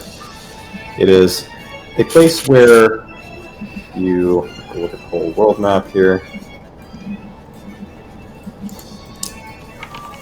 Some of the what you would call like finer goods that are produced in the industries of Smoke City kind of flow southward and go towards Talma Alu, whereas some of the fineries that Talma Alu produce go westward.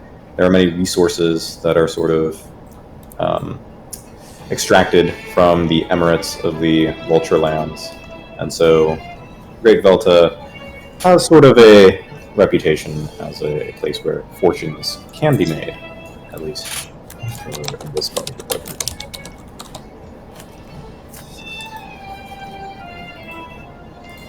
Alright, so really quick, DM, I took the chef feat, so now my food actually does stuff. Ooh, alright. Nice. Alright. Now I am a cook. Indeed. Alright. As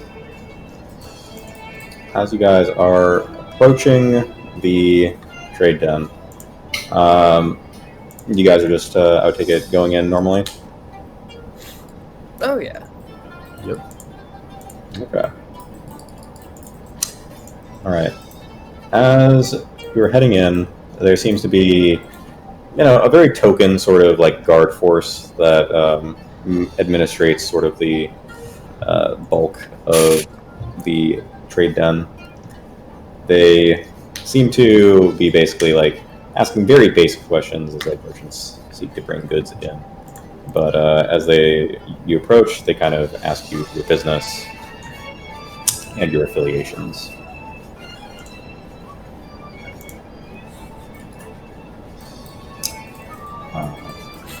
And yeah, as you mentioned that you are members of the Chelik tribe, the guard says, "Hold on.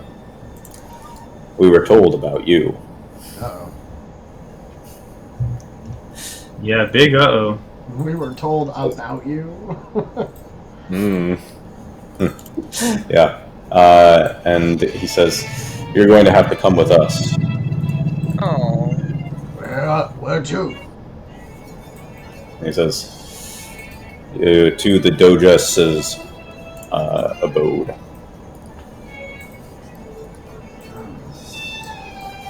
These are different circumstances than I usually like to go to ladies' abodes, but I also get the sense I don't have a choice, so lead on.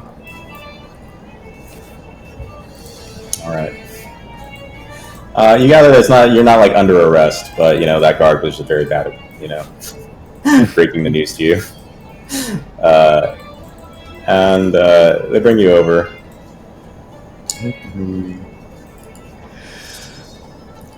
And you see you're actually brought in audience of the leader of the Great Velta Trading Post.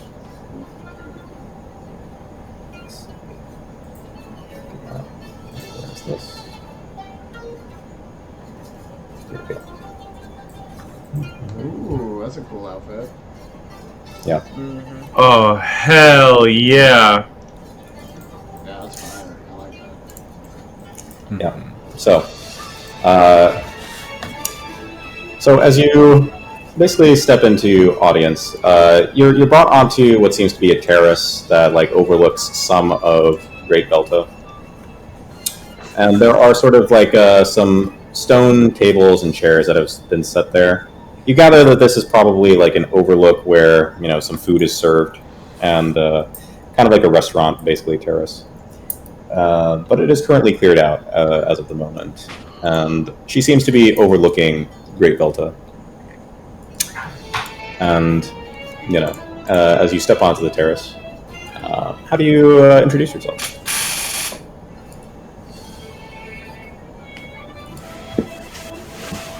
I'm Aziza Al-Muntakim. You have been summoned? She turns and she says, "Ah, the heroes of the Chelik tribe." Heroes? Why, yes. You had, after all, saved several people from that raid, did you not? Oh, yeah, no, yeah, we did that. It's not something that should be ignored. Surely you understand what a good thing you've done.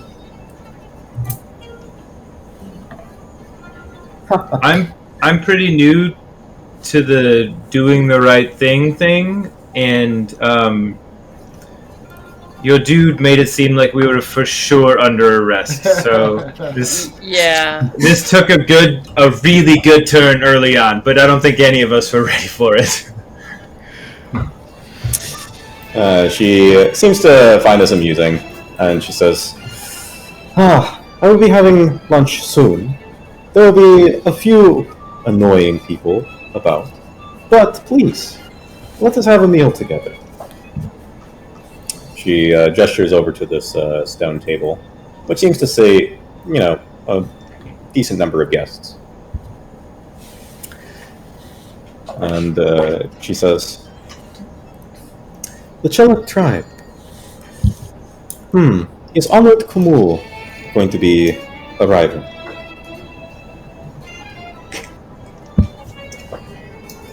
He should be, yeah. He might be here already somewhere, but I'm gonna guess if you don't know, he's still on his way. Yeah, I definitely thought they were going to be there. And she says, so are you perhaps an outlay group? I suppose it would make sense. We split off to try and find a new decanter for the tribe, and it went badly. Yeah. Now we're trying to rejoin back up. So yeah, sort of, we're like in, what'd you say, a group of outriders? She nods. She says, I'm familiar with these things. But tell me, what did you do with those raiders?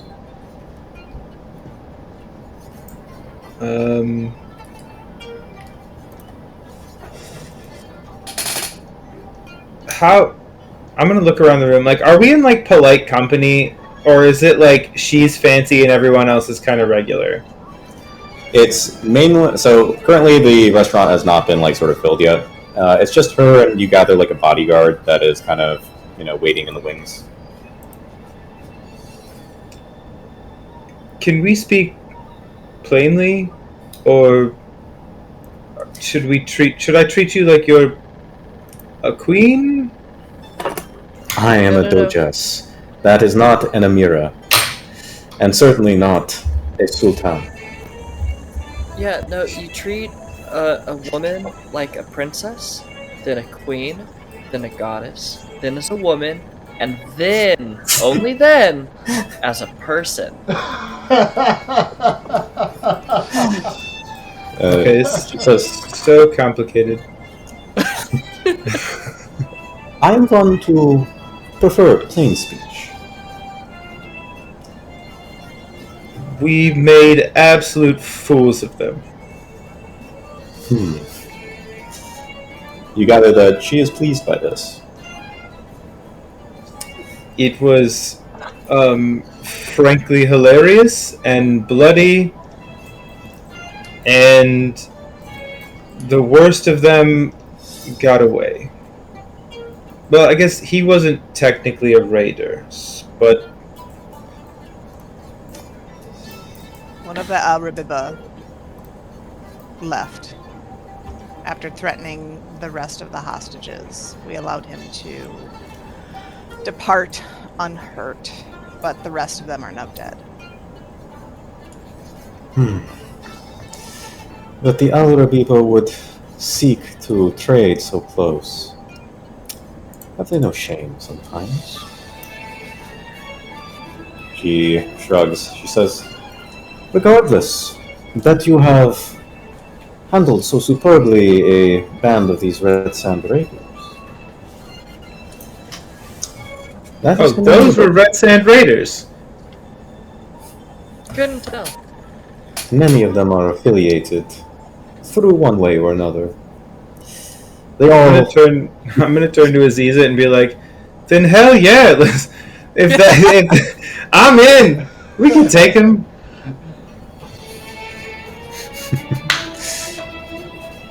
We will take And she says, If only we could take them ourselves. But alas, my power is not meant to be extended so far. I am not given leeway to hire a mercenary army. But perhaps you might be my mercenaries. We are absolutely listening. We have a vested interest.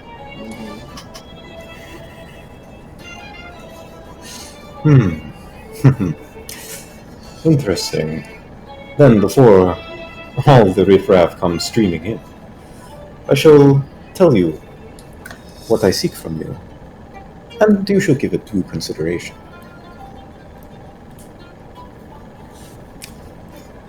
She says, the Red Sand Raiders. They are a plague. They should be put in their place. But within Raiders' Rocks, there is a deity held by an idol.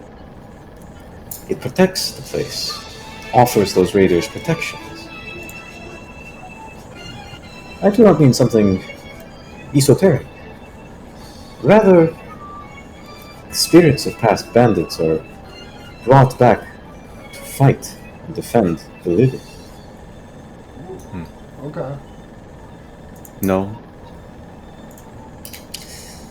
They serve as a powerful defensive force. It makes such an enterprise of rooting them out asymmetrically expensive. But if that idol could be broken, they would have such a weak hold.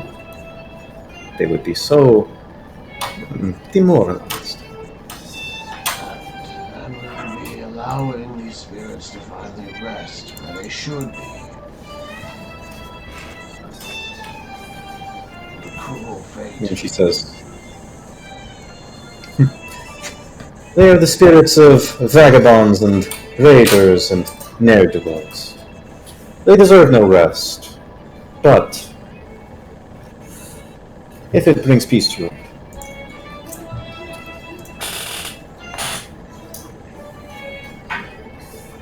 she says, give it some due consideration. There is certainly funds that are approved for individuals who could accomplish such a feat. Well, we shall give it some thought. Seems everyone wants a piece of us lately. When Thumbclaw says, give it some thought, Aziza just stares daggers at him.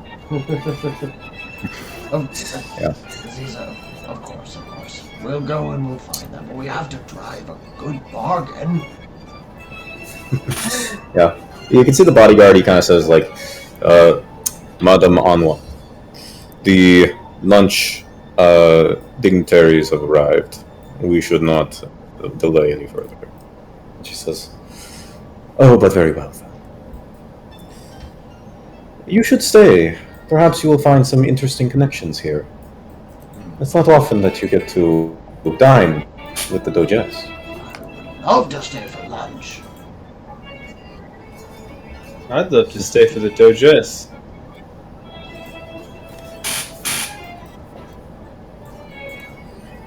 Yeah. Alright.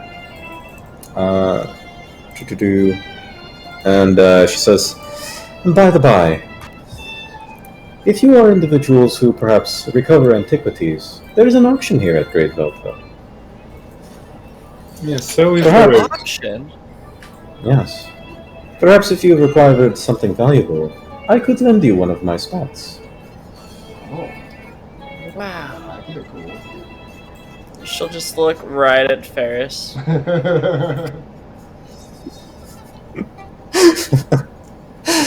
If only we had something valuable. We could go there with. Yeah, Oh, we have an option right here and now. I made my choices. I'm good with them. I was right behind you. I had money. Well,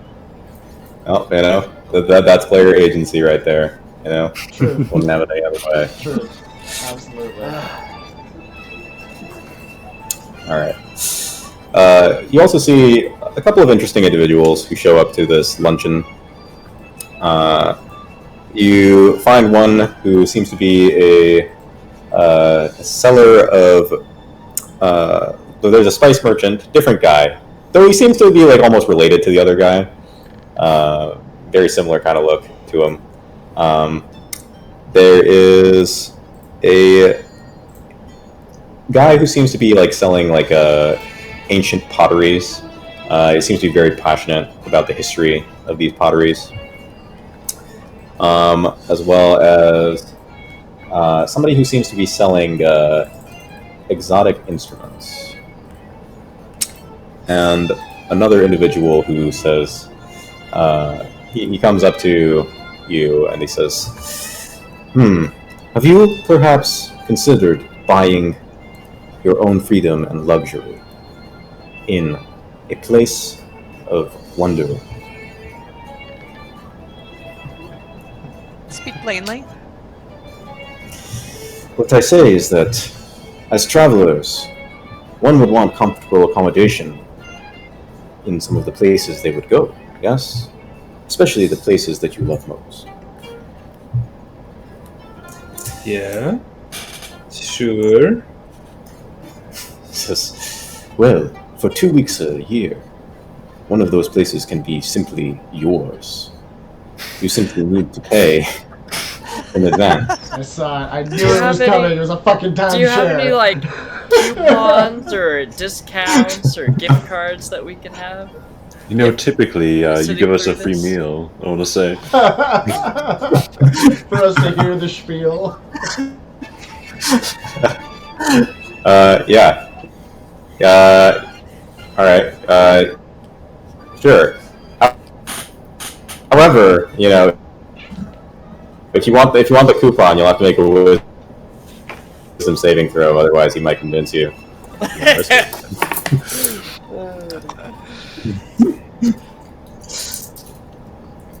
Alright.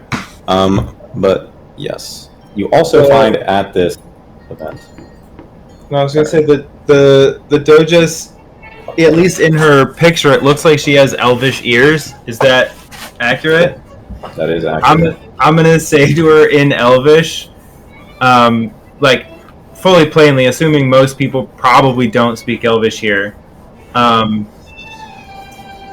Jesus, you were not kidding about some annoying people being here. As I make eye contact with her and walk away from the timeshare, dude. Yeah. Milby will smile, knowing every word. Yeah. She seems to smirk as well. You also see this individual there, the Air Genasi that you were shown in the vision from that being. And he seems to be opening some business discussions with some people across the table from him. I would like to sneak my way over to that table, if I could. Sure. All right. Yeah. You're able to get there without anyone being like, "Where are you going?" So, and you can see he seems to be basically currently in the negotiation of a contract to sell glass to someone. And he says, I can meet your demand, but if it's this much in this much short time, then it has to be at a higher price. You can't have all three things, as you all know.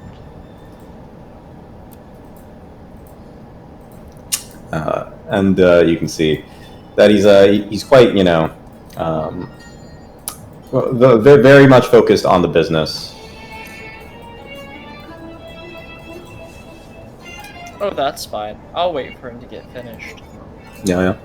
Well, in a moment, you're able to spy an opening. Hey. He says, "Ah, hello, miss." Do you believe in stereotypes? He looks at you and he says, no, yes? Only if it's not offensive."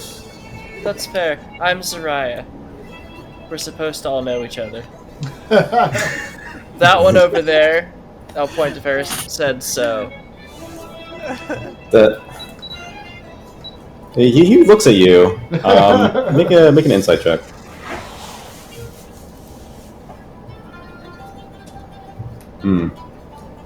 He does seem to be trying to see if he does know you.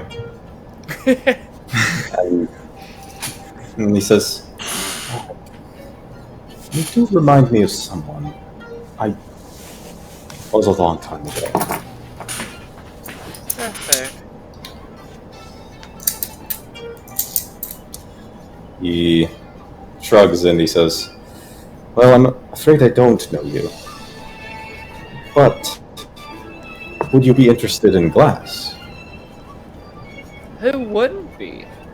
You can make little glass orbs and put the weaving around them, fill it with water, travel with it, fill it with chemicals, throw it, shatter it, blows up. You would just break delicate glassware like that? I was just thinking about what I'd use it for. He says, "Oh, I see. Well, our company, we are based in Talma Alu. Okay. And yes, Air Genasi owned, through and through." Oh, good. He nods. And he says, yes, come by sometime. There will probably be much interesting things on offer there. In fact, you are a nomadic trader, are you not? Perhaps you can sell things from there and take them to faraway places to get a profit. Oh, you mean almost yeah, you know what? Maybe. Can birds see your glass, or can the birds not see your glass? He says, I've never tested this. If you wanna make money, you should say that birds can see it, and we'll go head first into it. More humane. Humane glass. He says, "Humane glass. I've never thought of it." He seems to actually write this down. And then he says, "Well, it was a pleasure to get to know you, Zaria. I am Archer." Archer. He nods. Nice.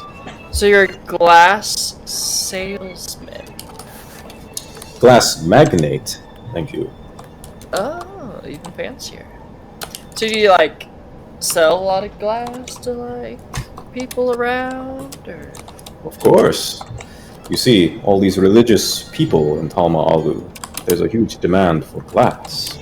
People want glass in every home. They want glass windows. They want the glass kitchenware. They want glass everywhere. They just don't understand it yet. Did you do much in the neighboring areas, or is this your main area? No. I'm trying to expand our business. I'm the sole heir of the family. Oh. See? Would you say that most of your transactions with people are positive? He says, "I believe so." What's the worst one you've ever had? Someone who got mad or sent you a origami crane to leave you a bad review. He says, "Well, I'm sure there are people who might have been upset at various points. There was a very durable glass that I had tried to engineer. Perhaps some people got a wrong impression of that glass. It was not meant to be used as weaponry or for armoring, but some people tried such a thing. If you can believe. Do they try the old cannonball trick? What trick is that? Where, it's like the really strong glass, and you just throw the cannonball at it, and it just breaks. What? I mean, I've never seen a cannon personally. I know they exist, but I've never made a glass target for a cannon. Maybe you should do that. Test the durability of it too. He shrugs and says, I'm sure there are many applications of such durable glass, but I suppose, I don't know. Using glass for such a purpose might be better to simply use metal or stone instead. It would be cheaper. There. So is it mostly just like temples and stuff like that, or do you do things for like other places of business, like spas or barbershops or anything interesting like that? Castles? He says, well, there was one product I was trying to sell. Hyper-reflective glass. Oh. Yes. With a bit of a tint to it. Perhaps to make oneself more appealing, or perhaps, see oneself in a slimmer sort of view. Ah. Yes. Unfortunately, I don't know. That one, there was some controversy around that one. But in business, the controversy is something that happens. You can't simply innovate without any controversy happening at all. I mean, that makes sense. He nods. He says, well, I thank you for this conversation. Actually, here. And you see, like, he pulls out of his pocket what seems to be like a nice, like, sparkly glass bead. And he says, for you, my dear. Oh, thanks.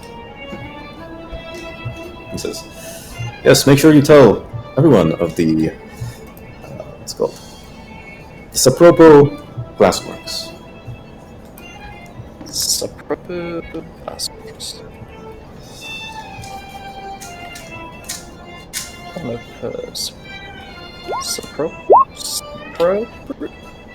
Sapropo.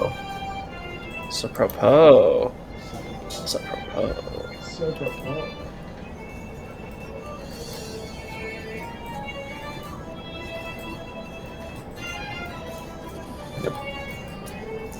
But besides that should basically conclude most of the luncheon, unless you guys wanted to do anything else there. I want to talk to the instrument salesman. Very well. There we go. Okay. Yeah. And you can see this guy. He is what you gather to be like a... He's very much like a merchant kind of person. But he wears like fine clothes and seems to be kind of catering to a upper crust kind of clientele. Absolutely.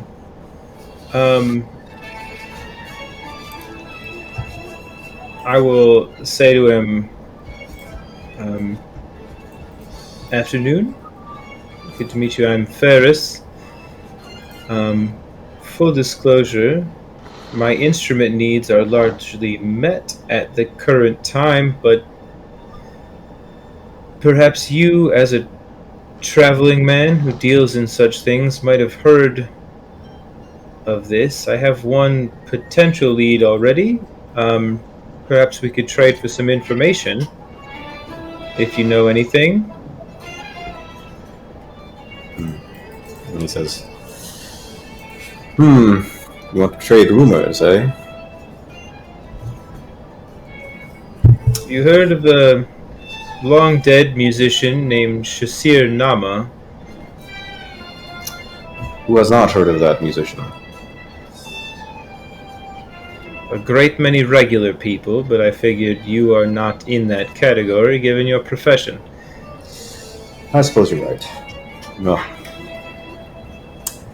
But do go on. Shasir Nama, eh? I am on a hunt for his instruments. Assumed buried with him, but no concrete evidence has been found as to that location.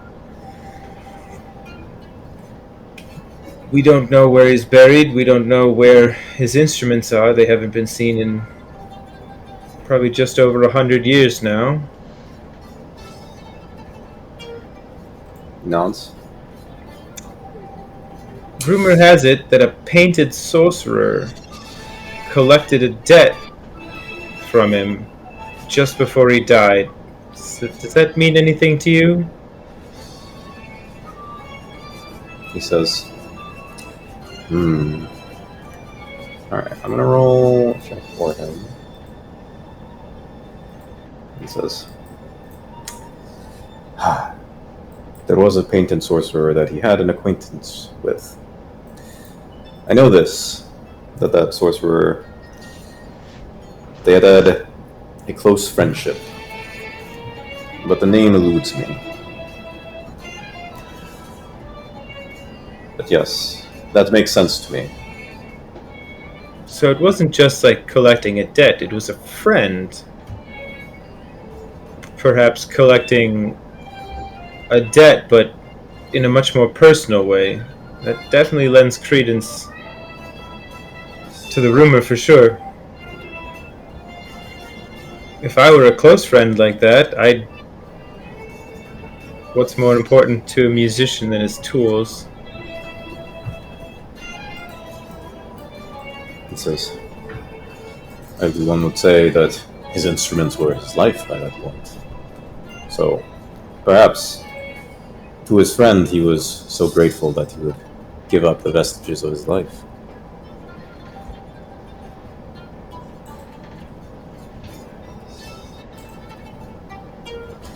I suppose that's a very romantic telling of it. Perhaps his friend was irate with him, took it from him forcefully. Perhaps they were even closer than that. Interesting. Have you ever met a painted sorcerer? A painted sorcerer, yes, once. They are, well, the most powerful of them. They can make or break an emirate. And they have, of course, very developed taste. Not necessarily good taste, but developed taste.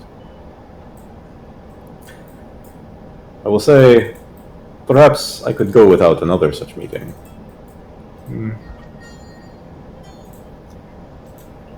Just trying to temper my expectations. I might be meeting one tomorrow. He nods. He says, yes, they are not uncommon here in Great Veld. After all, this is a crossroads of many interesting peoples.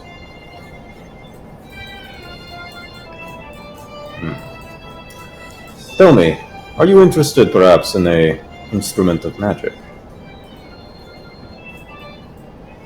Potentially, sure. He says, You've already been more helpful than I honestly hoped, but I'll look. He says, well, just know that such a piece, of course, must fetch a price. I'm going to be honest, I do not belong in high society, and I have more money than I've ever seen in my life right now. I don't know what money means. at this point. So, Well, if you are so flummoxed by it, I can happily take it off your hands. I mean, I still understand its value, but what you think is expensive and what I think are expensive are hilariously different, I'm sure. Well, I have had an eye for clientele, and perhaps you may be very rich one day. After all, if you are so ambitious as to seek Shasir Nama, then perhaps you will do a lot of delving. Perhaps you will find treasures. I've already found some and traded them before I really knew what they were worth. But we're learning. Yeah, yes. He says, you should have traded them here in Great Velta. The auction, you could have made a lot of money. Everyone's been saying that. He says, perhaps I shall not say it to you overmuch. But I have for you here what you might call the Folukhan Bandor. So what? The Folukhan Bandor. Have you not heard of such an instrument? No, I have been teaching myself music for 9 years, mostly in small towns and on the road. I don't know anything about magic instruments other than the one story. Alright. It looks like this. It looks pretty cool. It's cool as hell, dude. This It's got sick. a lot of strings, yeah. Look kind of heavy though, to be fair. And he says, for you, I could part with it for 800 gold.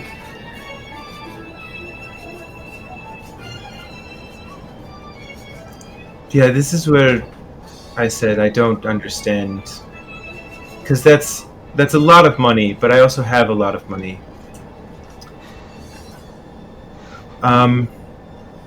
What makes it special other than having more strings than any other instrument I think I've probably ever seen? Magic, my dear friend. A magical instrument. It is without compare. Of course, it will let you expand your capabilities beyond what you might normally possess in a fight. It's the difference between life and death. Though, most bards try to stay in the taverns. There's Such a time for both. Yes.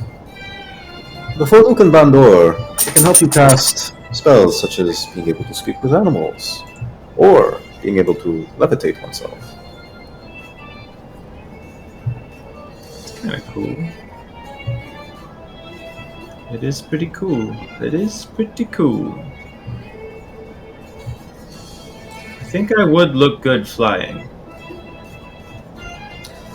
Well, consider it. I will consider this offer to be good for 3 days. That's actually very fair. And to thank you for your time and information, I'm going to hand him 10 gold. Okay. Alright. And then head back to mingle with the party. Alright. Yep. Lunch is just about wrapping up. And your group is able to, finish up. You know that Great Velta has, let's see, it has the souk, which is where pretty much like all the shops are sort of going to be, as well as they have their own bar, of course, but additionally, you can try wandering around a bit. And let's see.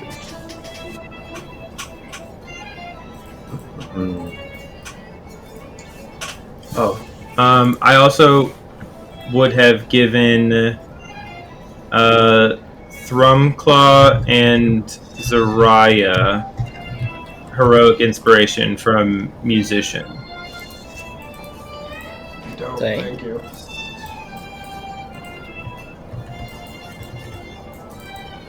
Okay.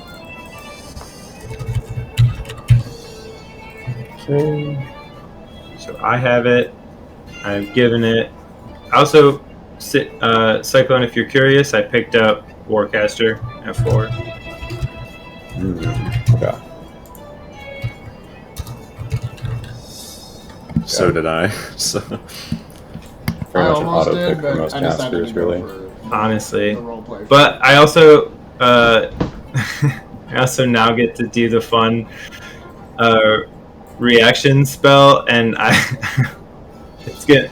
I've got some fun spells for it. I can tell you that right. All right. I almost took Warcaster, but I decided to go for more of the thematic one. Fair. All right. So yeah, you could also try to investigate this this suspicious man, the Glass Man. After all, you gotta teach him a lesson. Otherwise, you'll be taught a lesson. Oh, we gotta kick his glass. Yeah. I want to see. Let's see the contract first. find our dream benefactor. Yeah. Kick him right into Sir Popo. Okay. I wanna. All right. Well, I want to wander around the city with Reynode and just like vibe. Maybe we'll set up and. Yes. You do still have the objective of trying to find a Smoke Tinker, Repenter Priest, or a Painted Sorcerer who could potentially cure the defilement of your decanter.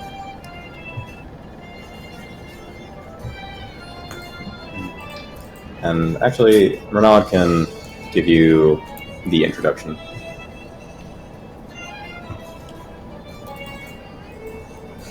Well, that's very kind of him. I was about to start Indeed. talking to animals to see if they can find anything for us. Well, he can only help you find a Painted Sorcerer, so, only one of the 3 options. Yeah. So, Renaud is able to get you in touch with a Painted Sorcerer. He seems to have painted these sort of like black markings all over himself. He's a rather androgynous-seeming elvish person. Seems to just kind of like hang out in the shadows. You're able to find him in what seems to be like a very shady den. And he, as you're kind of like coming into the tavern, he kind of looks at you, he glowers a little bit, and he says, "If I wanted to meet people today, I would have went outside."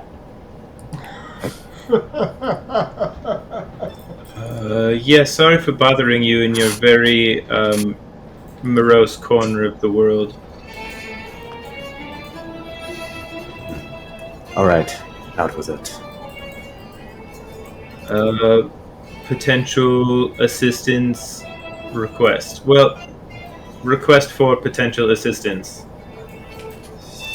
Also a compliment because love the designs on the skin. Please tell me they are super cool and magical. He nods, and that's all he gives you. And then he says, I'm gonna make my tattoos shift and lock into place so to like copy his painting as much of it as I can see. Yeah. You can see that like this seems to like slightly annoy him, but then like he very much is like again disinterested again, just for like a moment. It's, And then it's not quite the same I understand that, but aesthetically, it's pretty rad. So yeah, out with it. You say, our tribe's decanter has been befouled. We went looking for a replacement, and it was stolen from under our noses. So potentially a powerful sorcerer could cure such a problem. I see. I think I could do it, yes. But it'd be kind of a pain. So you're gonna do this for me. So it's where he evens out.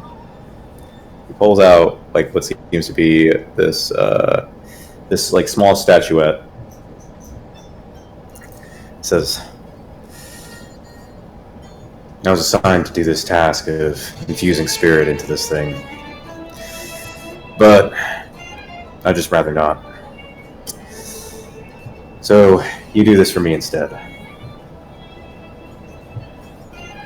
And he hands it to you. I'm gonna look at Reynard and be like, hey, do you know how to infuse spirit into a statue? It says, well, you need to create a situation of danger, substantial danger, while holding it out so it absorbs the danger. Oh.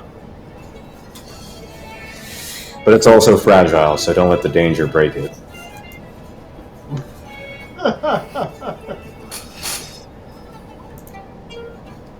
And you have to do it 3 times.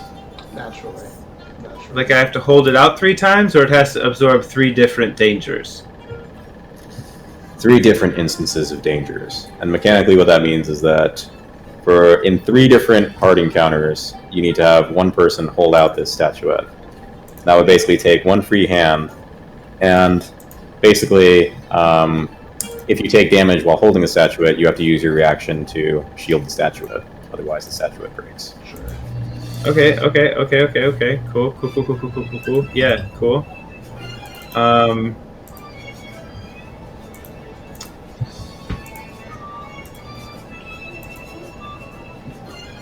Do we think we could pull this off?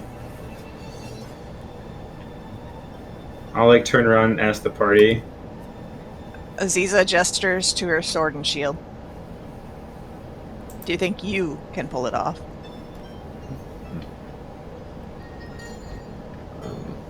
I carry a bunch of dagger. I could.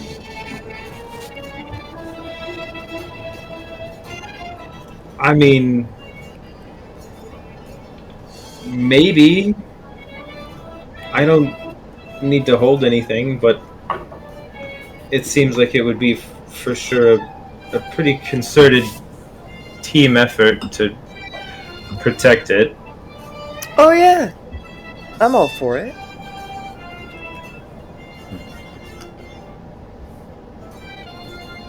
I can protect you while you protect it, There we go. but I certainly can't hold it. That sounds like a fair arrangement to me. I think we can manage the task. And we potentially have one dangerous situation we could just freely walk into whenever we wanted.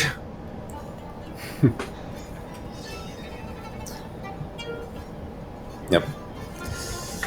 So yes, I will agree to take this on. All right. He says, all right. Now, if you break that statuette, I'm going to be mildly annoyed. Isn't that kind of your baseline? Yeah, but like more, man. More annoyed or more mildly annoyed? He just says, Like medium annoyed. just don't break it, okay? I'm just like actively trying to push this guy's buttons.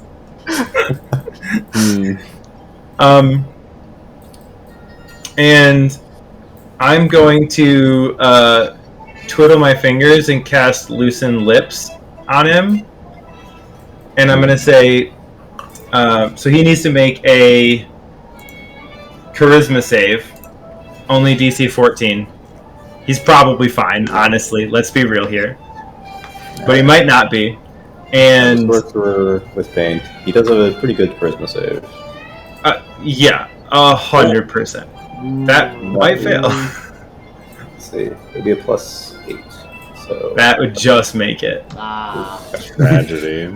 I'm gonna turn around and say, by the way, have you ever met Shasir Nama, or are you not quite that old? And he says, I've heard some rumblings about that among some other sorcerers. That's not my business. Can I insight check him to see if he's trying to cover up that he knows more?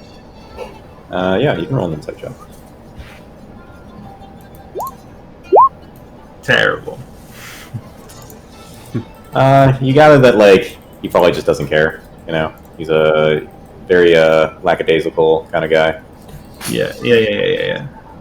Him knowing about other people's business would require at least some amount of interest in other people's business, and he does not have that. Alright, I will cradle the little statue and say to Renaud, you staying with him for any reason, or... Renaud says, well, I do need... I'm sorry. I need to find something to do. But I don't know if it's going to be so, like, welcoming. Maybe I'll just try to be like a magical assistance for some people. Yeah, well, feel free to ask if you need anything. We can... You've already done so much. I really can't ask anymore. I mean, you can, though. We hugged. We're, like, basically friends. You introduced us to your friend. I introduced you to my friends. He says, I mean, really, you guys are great. Alright. Look. I don't know how I can pay you back, but I need to start today. I'm going to try to get a job. Maybe you could be my recommendation or my reference. Sure. Why not? You seem like an upstanding guy to me, and you got a pretty sweet wand, so... Wow. Sure. Yeah. Alright. Off screen, you help Renaud job hunt.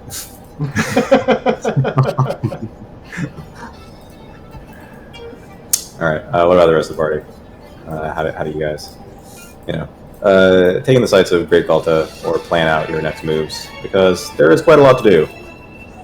Ferris, did you share the gold you got from the decanter, or are you keeping that gold?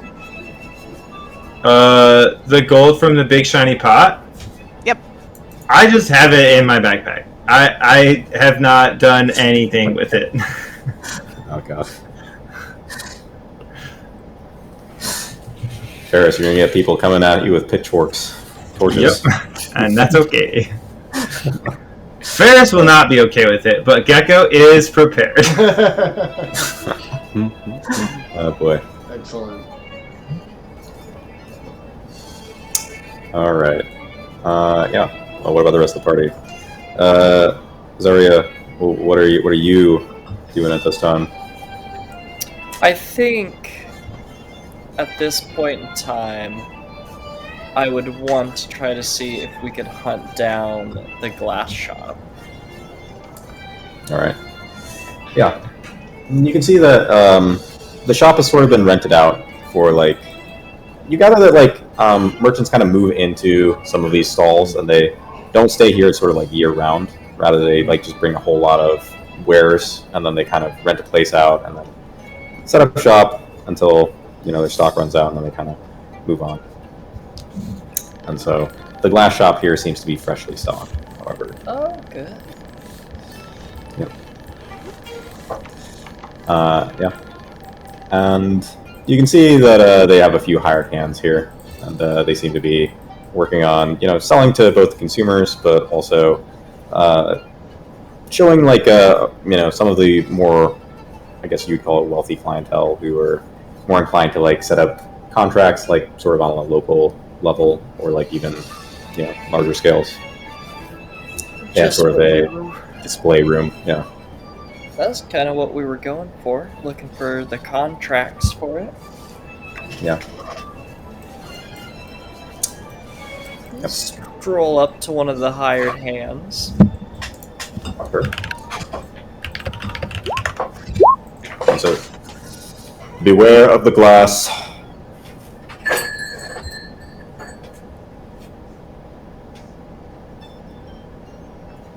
But yes, you may proceed. Oh, okay, cool. Oh, man, you got a lot of lovely stuff here. Yeah, some beautiful work out here. Yeah, do you guys do contracts for like every sale, or is it like the smaller stuff you don't really worry about? And it says, well, you see, we've only started working here recently, but Mr. Archer, he's a keen businessman. Yeah, I met him at lunch. Yes. He sells to any kind of client. He sells to even lowly men on the streets, if they are interested. Oh. He has no sort of pride in that respect. That's good. Do you like working for him, or? He says, we learn a lot from him. He's an interesting guy to work for. It's a tricky work. He expects a lot from us. Gotcha. He seems like an okay boss. Does he give you guys like time off and competitive compensation? He says, well, it's fair compensation, but I think what we learn here is valuable too.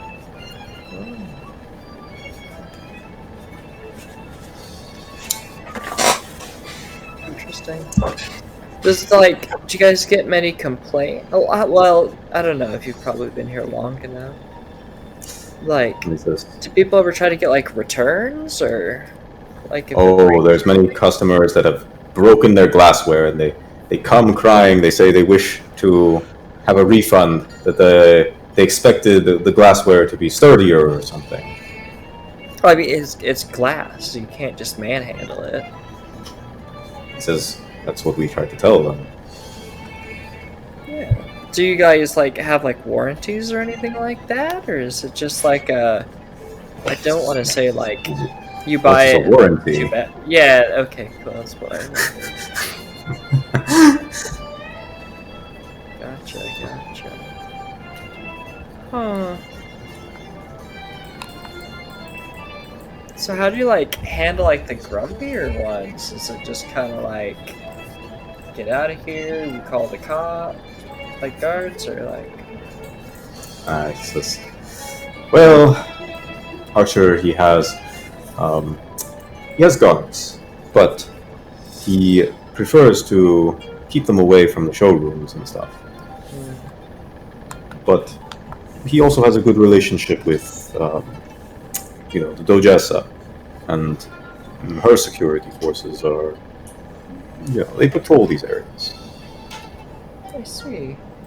Did you guys ever do any business with the 17-legged horse? So 17-legged what? Horse. In a trench coat. Huh?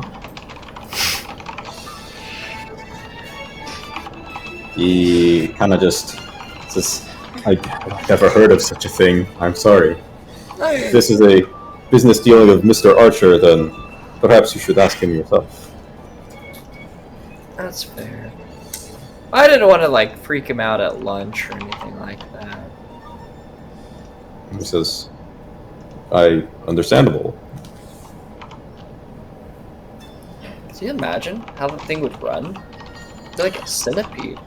Or would you like it not run normal? Its legs kind of like scurry out and it crawls like a spider. Probably the spider. What? Alright, well, I think I'm good. I'll probably come back and buy something later. He shrugs. He says, certainly. Oh, shoot. He looks to like his other employees like, I should have tried to sell her something, right? Everyone's like, yes. Oh, do you guys sell like little glass like animals or something? He says, there is a glassblower so skilled in Talma Alu, and Mr. Archer, he says he's trying to get him to make glass.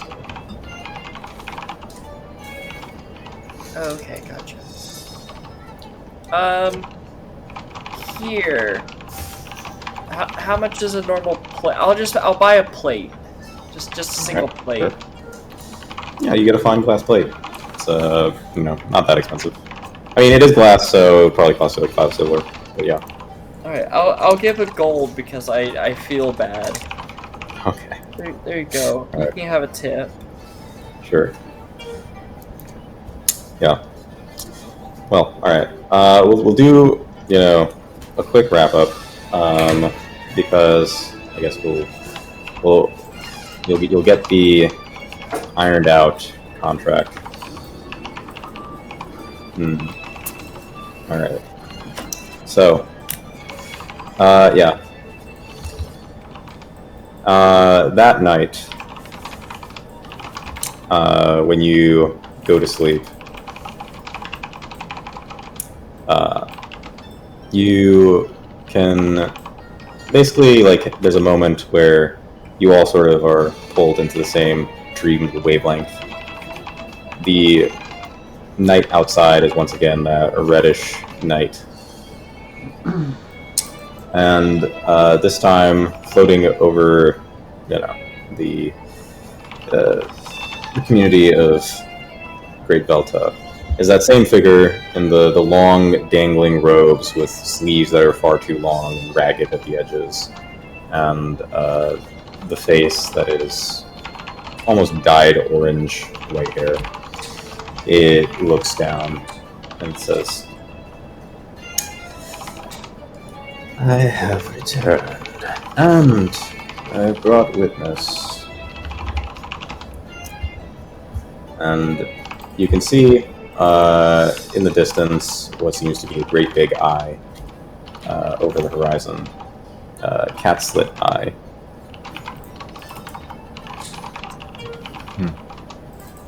Very spooky. Yeah, I have a quick question. So I met Archer, right? And we talked a little bit. Did you buy the magic glass that was supposed to make you look far more attractive, and you realized it was only superficial, and you're upset, and that's why you're mad at him and want us to kill him? There's a pause. And then the being says, the reasons, they do not matter. I have found a suitable thing for you to do. Yes, I want you to destroy all the glass in his shop. Like a bull in a china shop. Yes. If you get me some You should cannonballs, know. I'll do it.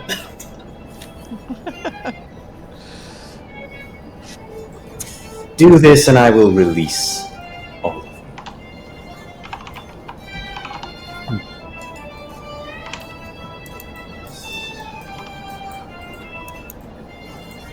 And you can see the great big eye on the horizon seems to blink once. Is there a minimum size for the pieces? Or a maximum size? Like, broken once, how specific are we getting here? And she says, I would say you must shatter nearly every piece.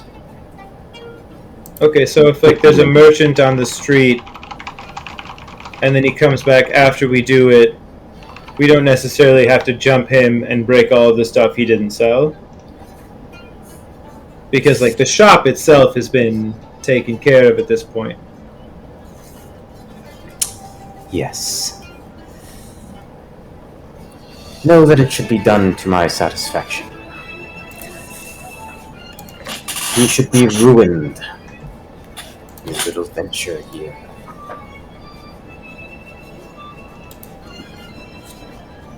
So who's handling the headquarters in Telma Alu?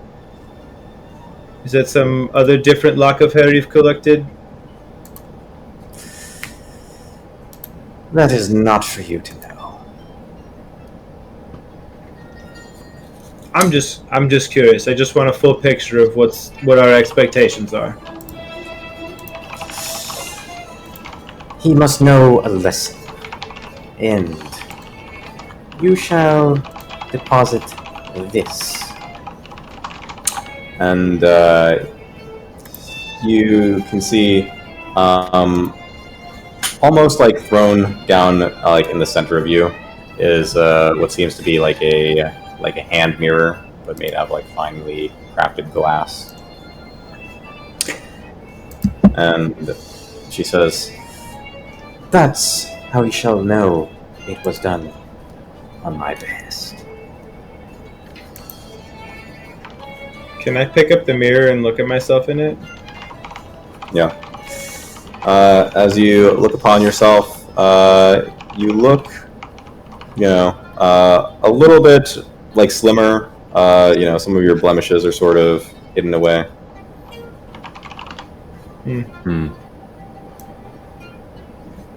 But engraved onto that glassware is like a scratch. And it's like a string of text. It says like Neuralim.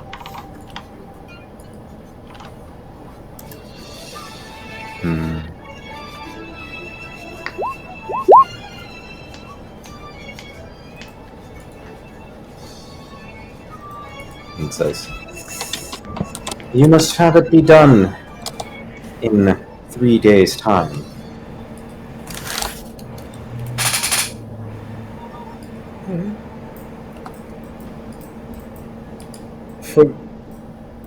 For clarity, within 3 days, or 3 days exactly from right now is when you want us to do it? Within 3 days. Okay, that's a much bigger window. I appreciate that. She says, "Have you borne witness?" And the great eye in the background seems to blink again, and you feel almost like a rumble through the entire dream that says, "How pity, but yes." Is there So any the kind of- eye's on our side. Can I understand this eye in any kind of sort of way? You can roll me maybe an Arcana check. Yes. +10. Yeah, you think that the way it's been able to manifest itself in this dream, it is probably a rather powerful creature. And so, given its eye, you think it might be a dragon? Possibly. Okay. I kind of, Novi will mutter under his breath a dragon, just loud enough for the rest of the party to probably hear. Sweet. Give myself bristle a little bit. Yeah. Alright. So, terms there have been set. And as your dream is pulled back, you find actually in the center of all of you that same mirror in the physical world. Ooh. Okay, that's a cool magic power. I want that. Yeah, that's neat. Yep. Alright. Great. So, I'll leave you guys to your scheming for for next week. Indeed. And yeah, I hope you guys had fun with that session. Oh yeah. Absolutely. Yeah. We'll Absolutely. sign off here. Yeah. And All right. recording- Well then, have a good night, everyone.